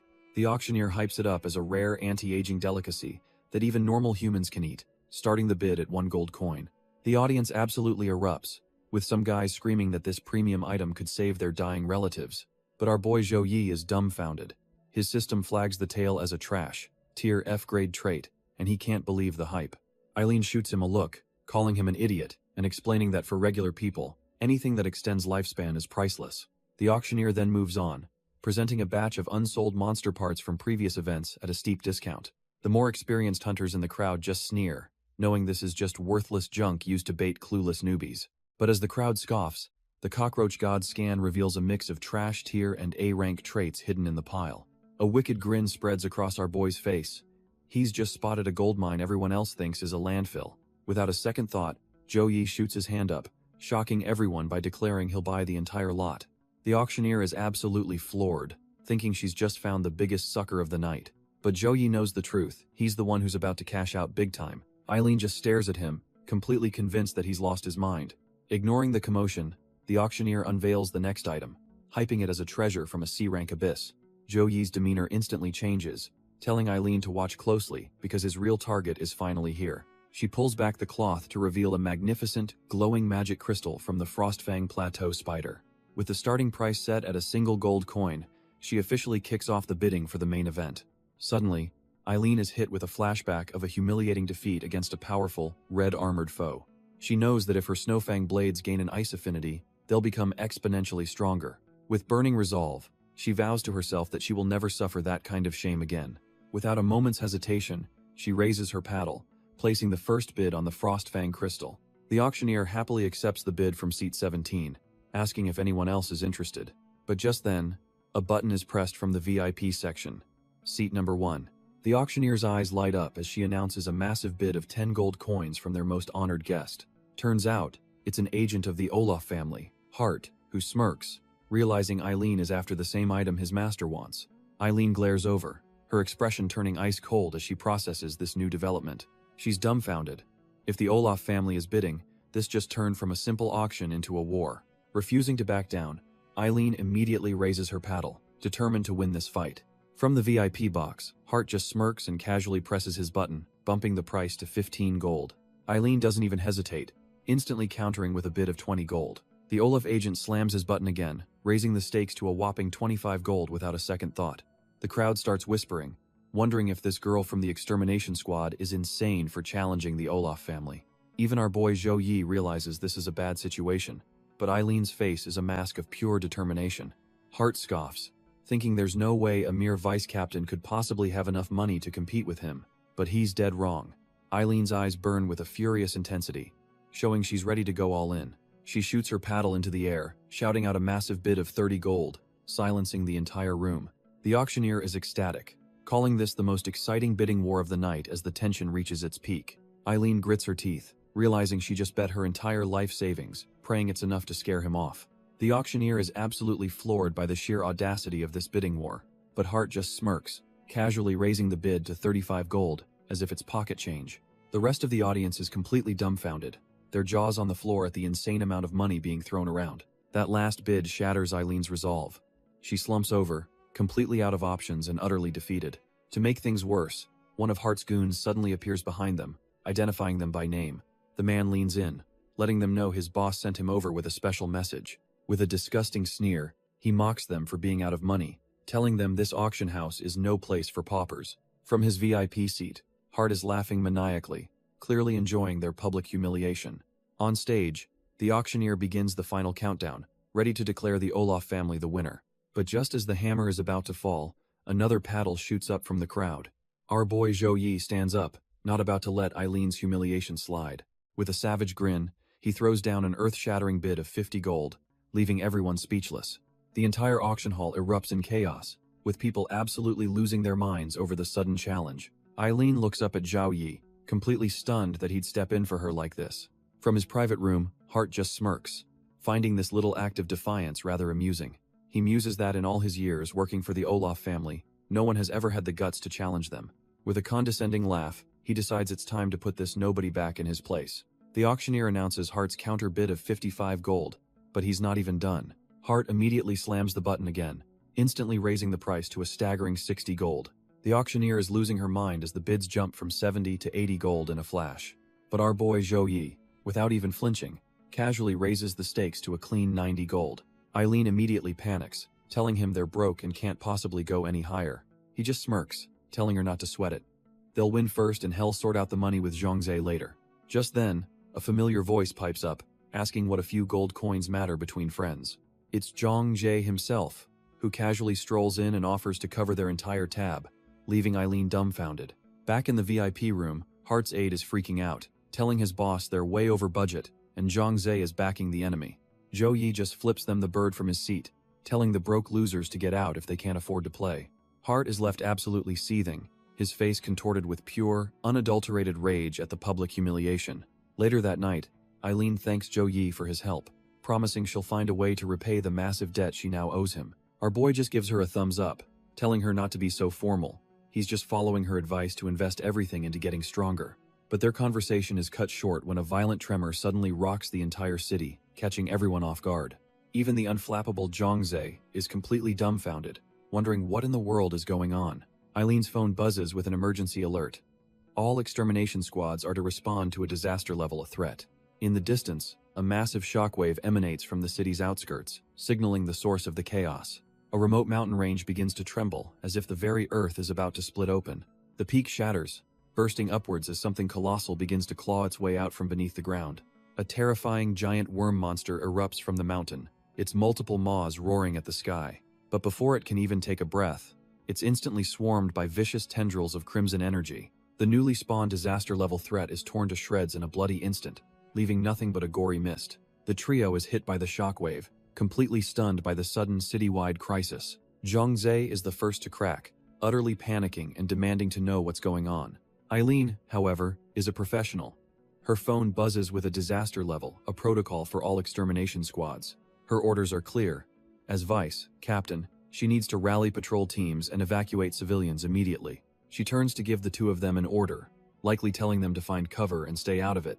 But our boy Zhou Yi cuts her off, declaring that every combat unit is needed right now and he's ready to fight. Inspired by his bravery, Zhongzhe shoves his fear aside and insists on being counted in too. With no time to waste, Eileen accepts their help and tells them to follow her as they dash into the fray. The situation is dire. Drones fly over the burning city, broadcasting evacuation orders on a loop. On the streets below, it's pure chaos as citizens scream and run for their lives from the spreading destruction. The evacuation descends into a frantic mob as people shove their way towards the underground shelter. Just as they reach the entrance, a monstrous roar from the burning city stops everyone dead in their tracks. A woman's terrified scream draws all eyes to the sky, where a new nightmare is unfolding. An entire swarm of giant, winged insect monsters descends upon the city, blotting out the sky. Without warning, one of the beasts dive bombs straight into the crowd, causing a bloody explosion. The impact sends civilians flying, leaving them dumbfounded by the sheer brutality of the attack. One man, having seen the carnage up close, can do nothing but let out a soul-shattering scream. The crowd breaks into a full-blown stampede as the monster looms over them, ready to feast. Amidst the chaos, a little girl gets separated from her family, crying out for her mother. Her mother, ignoring her own safety, rushes back through the panicked crowd to snatch her daughter from danger. But the skyborne terrors weren't the only threat. Now, sharp, armored projectiles rain down on the city. They hit the ground like mortar shells, blasting through the panicked civilians in a spray of gore. The culprits are revealed. A new wave of heavily armored, crab-like monsters, and they look pissed. Without hesitation, one of the beasts launches itself forward like a living bullet. It smashes clean through a man's chest, an absolutely brutal one-shot kill. The entire street becomes a slaughterhouse as these armored freaks begin their bloody rampage. The mother continues her desperate sprint, clutching her daughter and somehow evading the chaos. But her luck runs out when another crab monster lands directly in her path, cutting off her escape. Just as it lunges, a shadowy figure with massive claws appears, shielding the mother and child from the attack. She looks up, tears in her eyes, completely dumbfounded by the sudden arrival of her mysterious savior. Her savior is revealed to be our boy, Zhou Yi, who unleashes a fiery scythe, carving a path through the monsters. The mother can only stare, her mind completely blank from the sheer shock of it all. Zhou Yi doesn't even flinch, his eyes burning with cold fury as he sizes up the remaining threats.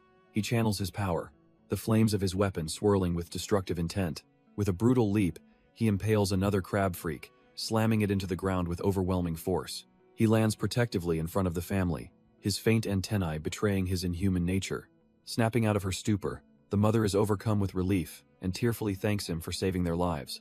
But before he can respond, a shout from the crowd of survivors pulls his attention away. Turns out it's Eileen, and she's absolutely manhandling two guys, demanding to know what they're up to. Sukai recognizes the goons immediately, telling Zhou Yi that these are the same clowns who were with Tony Olaf.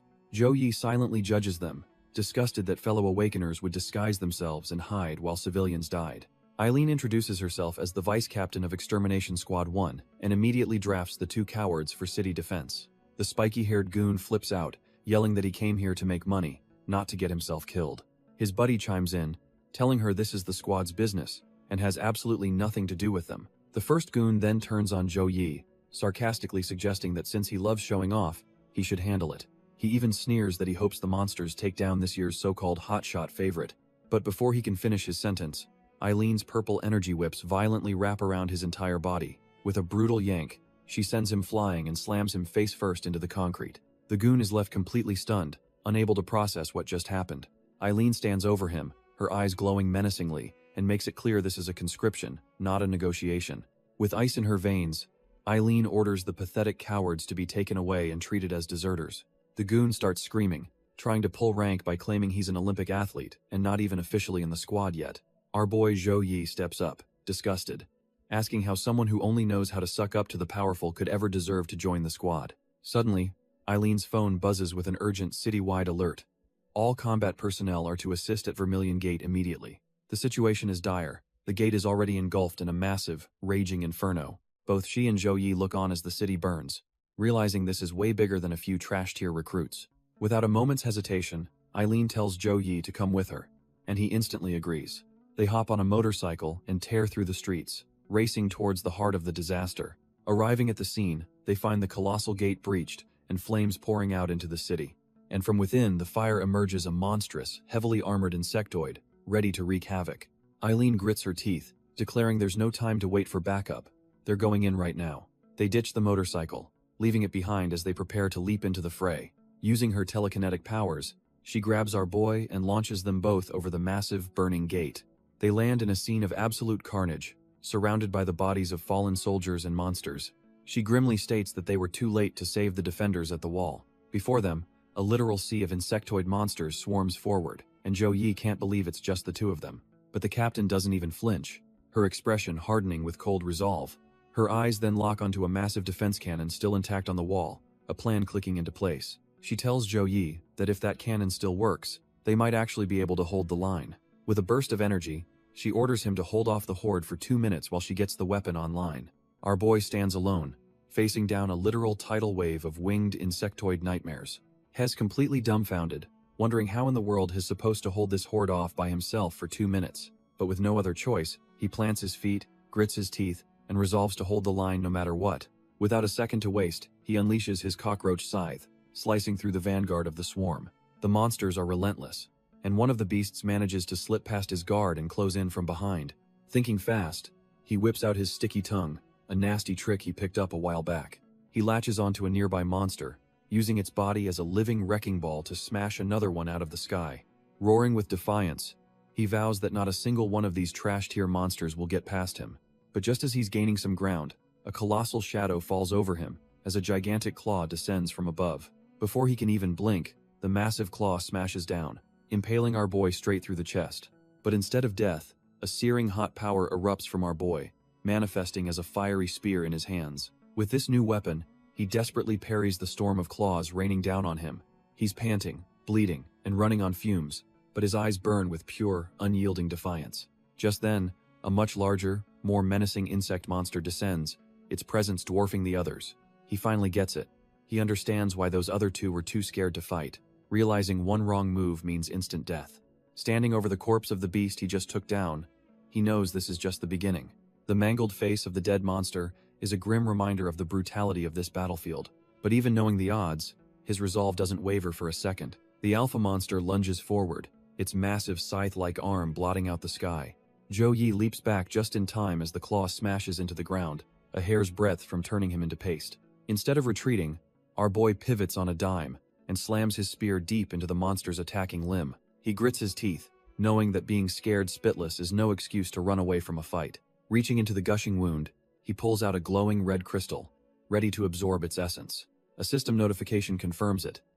He's acquired the dragon-grasping claw, and his arms begin to twist into something new. But there's no time to adapt, as a whole swarm of lesser insectoids suddenly closes in from all sides.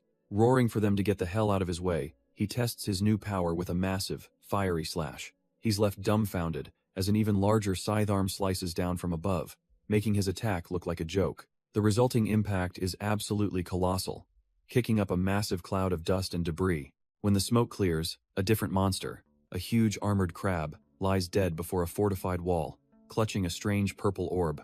Before he can even catch his breath, the orb cracks open and a whole squad of smaller, identical crab monsters hatches right before his eyes. Without a moment's hesitation, the newborn crab monsters launch themselves forward like living cannonballs. They detonate against the fortified wall, showing they're nothing but trash-tier suicide bombers. But their strength isn't in their individual power. It's in their horrifying, seemingly endless numbers. Our boy can only kneel in frustration, realizing this is a whole different level of nightmare. Hes completely surrounded, thinking that at this rate, they'll just keep coming forever. He grimly wonders where the hell that 2-minute backup from Vice Captain Eileen is. Glancing back at the city, the cold reality hits him. If this wall falls, everyone behind it is dead. The thought of more innocent people dying because he failed is something he just can't stomach. His expression hardens with grim resolve. There's no running away from this. He channels his power, remembering the promise he made to himself the moment he stepped onto this wall. With retreat no longer an option, our boy ignites his weapon with a furious resolve. The swarm of winged insect monsters lets out a deafening roar as they dive straight for him. He hurls his flaming spear with all his might, pouring every last drop of power into the throw. The weapon transforms midair into a catastrophic attack. Scorching heaven, molten spiral. This fiery vortex rips through the horde, instantly incinerating the front lines into nothing but ash. But while our boy holds the line, deep inside the city, the defense control room is in total chaos. The lead technician is losing his mind, screaming that none of the defense systems are activating. His subordinate confirms the worst. The sequence runs, but the main crystal is completely dead. Just as all hope seems lost, a mysterious man calmly steps forward and says he'll handle it. The lead technician is completely dumbfounded, wondering who this guy is and if he's just some rookie. Turns out, this isn't some rookie but Zhang Jie, the young master of the clan that designed this entire system. Without wasting a breath, he shoves the others aside and gets straight to work on the main console. Suddenly, 2 sleek, mechanical arms sprout from his back, ready to interface with the system. His hands, both real and mechanical, fly across the terminals, inputting commands at a dizzying speed. He runs a full diagnostic, his eyes glowing as he processes the data flooding the screens. The results are baffling. The crystal response, the amplifier, and the threat detection are all stable. He's dumbfounded for a second. If the hardware is fine, then the problem must be something else entirely. A new, terrifying possibility dawns on him as he realizes where the true failure might lie. His fingers become a blur, digging deeper into the system's core energy logs. And there it is, just as he feared. A critical energy interruption message flashes in red. The horrifying truth hits him. Someone used an emergency override to deliberately cut all power from the crystals. It wasn't just one system. The watchtowers, bunkers, and every single defense cannon had been disabled by this traitor. Dronzer realizes this shutdown command is so extreme, it's not even used during regular maintenance. The control room lead is absolutely livid, questioning if someone is really trying to hand Near City over to the monsters. Without wasting a second, Dronzer slams his hands on the console, prioritizing a forced reboot of the city's internal weapons. He smashes the enter key, pushing the system to its absolute limit to get the defenses back online.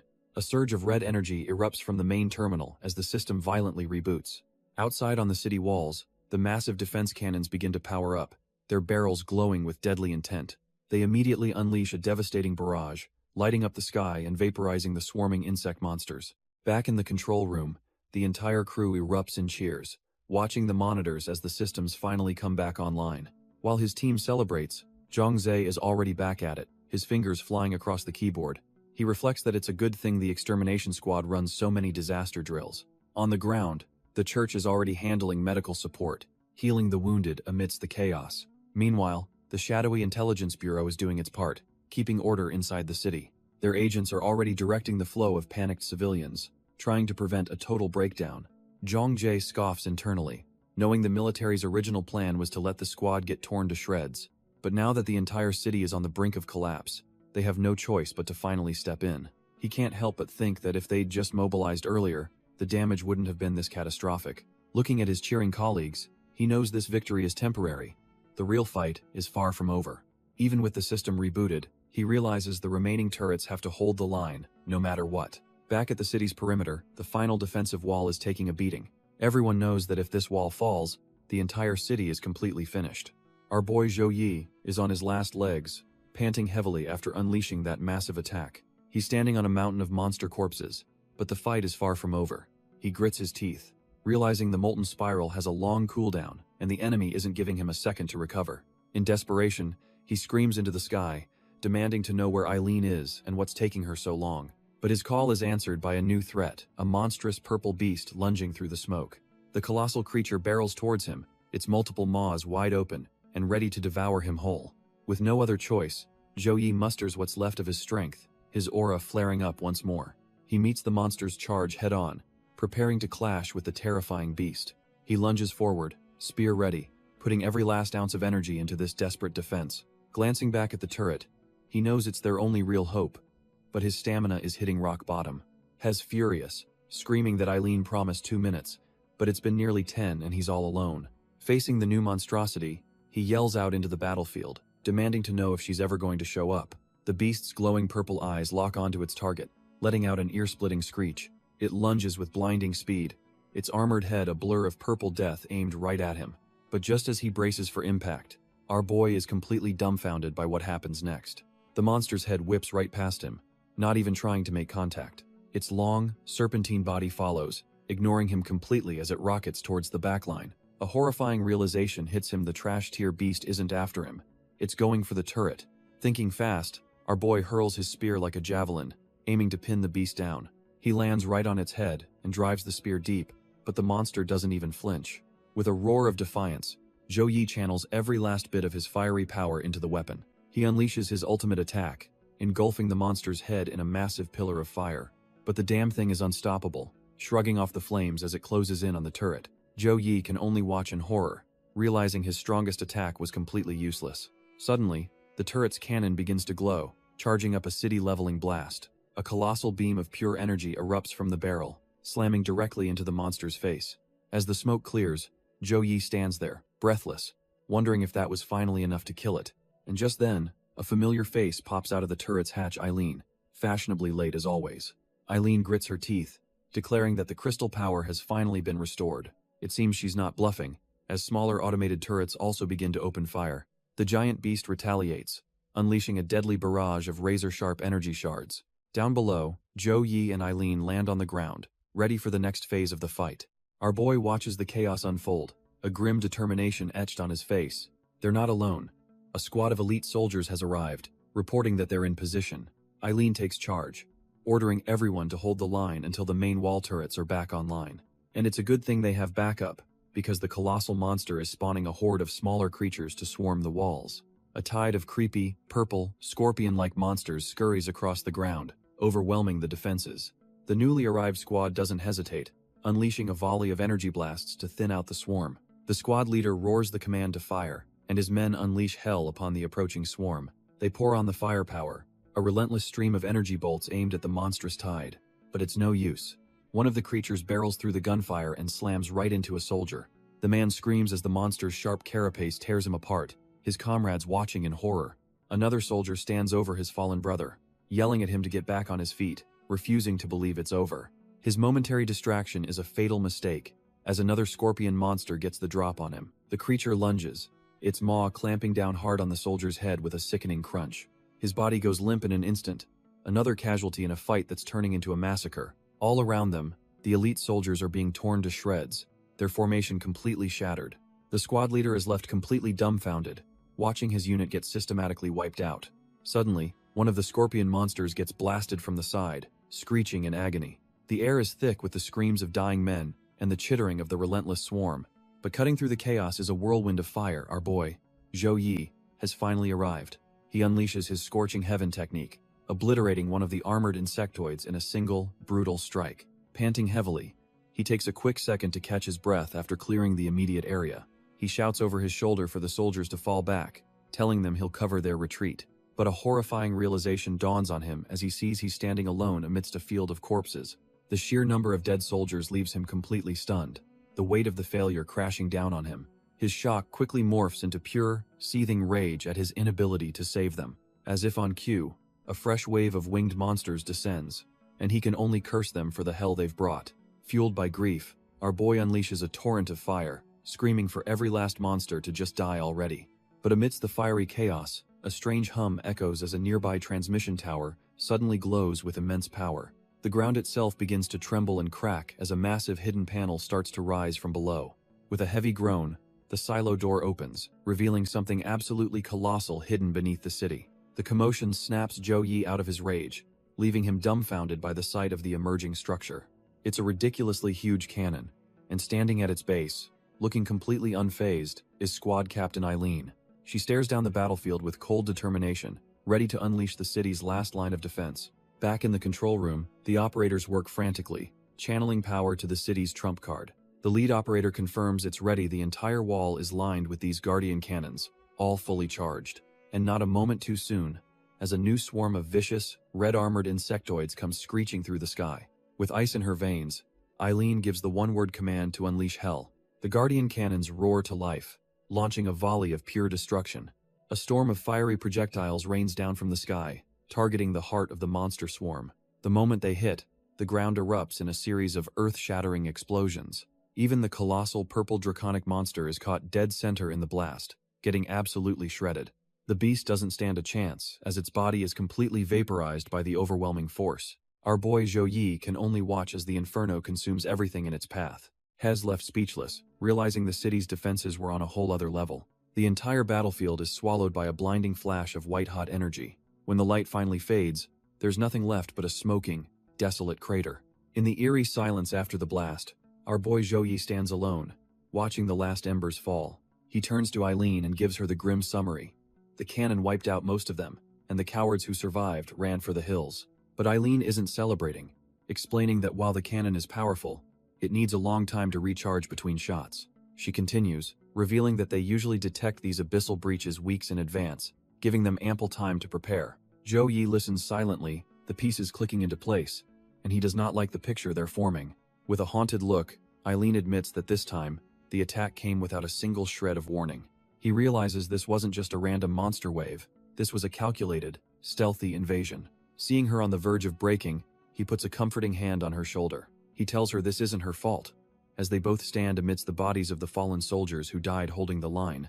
She whispers that she knows, but the guilt of losing so many of her squad is clearly eating her alive. Eileen admits to Zhou Yi that the weight of her fallen comrades is just too hard to bear. But before he can respond, the entire ground beneath them erupts with a deafening roar.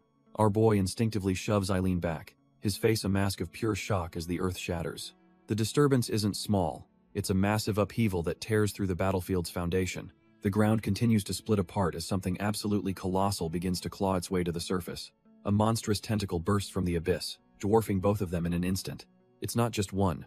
More tentacles rise from the ground, making the city's defense cannons look like children's toys. One of the massive appendages whips through the air, targeting the very cannon that saved them moments ago. Zhou Yi can't believe his eyes. This thing is on a completely different level from the monsters they just fought. The tentacle smashes into the ground with enough force to obliterate a city block, narrowly missing them. The ground gives way completely, sending our boy plummeting into the darkness below. He's in a freefall, the shock and terror clear on his face as debris rains down around him. Eileen is right there with him, both of them screaming as they fall into the newly formed chasm. But Zhou Yi isn't about to go down without a fight. He instantly activates his extra-long ape arms. With incredible speed, his transformed arm shoots out and snags Eileen mid-air, stopping her fall. His other hand slams into the cliff face, his fingers digging in to halt their momentum with a jarring crunch. Now they're just dangling precariously, a human chain against the sheer rock wall of the abyss.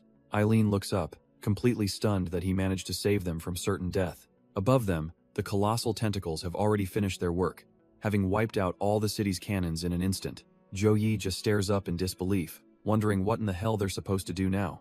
Suddenly, another nightmare crawls from the chasm, a colossal, multi-eyed worm that makes the last beast look like a pet. It lets out a world-shaking roar, its raw power making it clear it's on a whole other level. Zhou Yi and Eileen share a look of pure dread. They absolutely cannot let this thing destroy the wall. With no other choice, they launch themselves off the cliffside, hurtling towards the new threat. Our boy unleashes his scorching heaven technique while Eileen manifests a deadly psychic blade. They dive in perfect sync, aiming a devastating pincer attack right at the monster's head. Their combined powers collide with the beast's skull in a massive explosion of fire and energy. But when the smoke clears, there isn't even a scratch on its trash-tier hide. Zhou Yi is completely dumbfounded. Their strongest attacks did absolutely nothing to it. Wasting no time, he redirects his momentum, aiming his flaming fist straight for the creature's giant, unblinking eye. He roars that if its skin is tougher than steel, then he'll just have to gouge out its eyes. His fist connects in a blinding flash, a direct hit that should have turned the eyeball to mush, but it's no good. He finds himself standing on Eileen's psychic blade, which barely managed to pierce the eye's outer layer. Our boy is completely stunned. Even the monster's eyeball has some kind of trash-tier armor. The colossal worm doesn't even flinch, treating their most desperate attacks like a minor annoyance. With a simple shrug of its head, it prepares to continue its assault on the city below. The cracks on its eye begin to seal up instantly, its regenerative powers working at an insane speed. Zhou Yi can only grit his teeth in frustration, realizing they are completely outmatched. Ignoring them, the beast smashes its head directly into the massive defensive wall with devastating force. The shockwave sends both him and Eileen flying as they curse their powerlessness. Eileen screams in pure terror, realizing that at this rate, the entire wall is going to collapse. The colossal worm monster just looms over the wreckage, treating our heroes like ants on the sidewalk. It finally turns its attention back to them, its massive maw opening wide to swallow them whole. From their perspective, it's like staring into the abyss itself as its glowing purple eyes lock onto them. But just as all hope seems lost, a flash of red from an unknown warrior signals a change of plans. A crimson spear of pure energy slices through the air, heading straight for the beast's face. The attack connects with brutal force, staggering the seemingly invincible monster for the first time. Both Zhou Yi and Eileen are left completely dumbfounded, wondering who the hell just showed up. Turns out, it's some mysterious spearman, standing there like he owns the place after that insane shot. Eileen can't believe her eyes, recognizing the man as Captain Lingxiao. This is He Lingxiao, the legendary captain of Unit 1, and he looks thoroughly unimpressed by the chaos.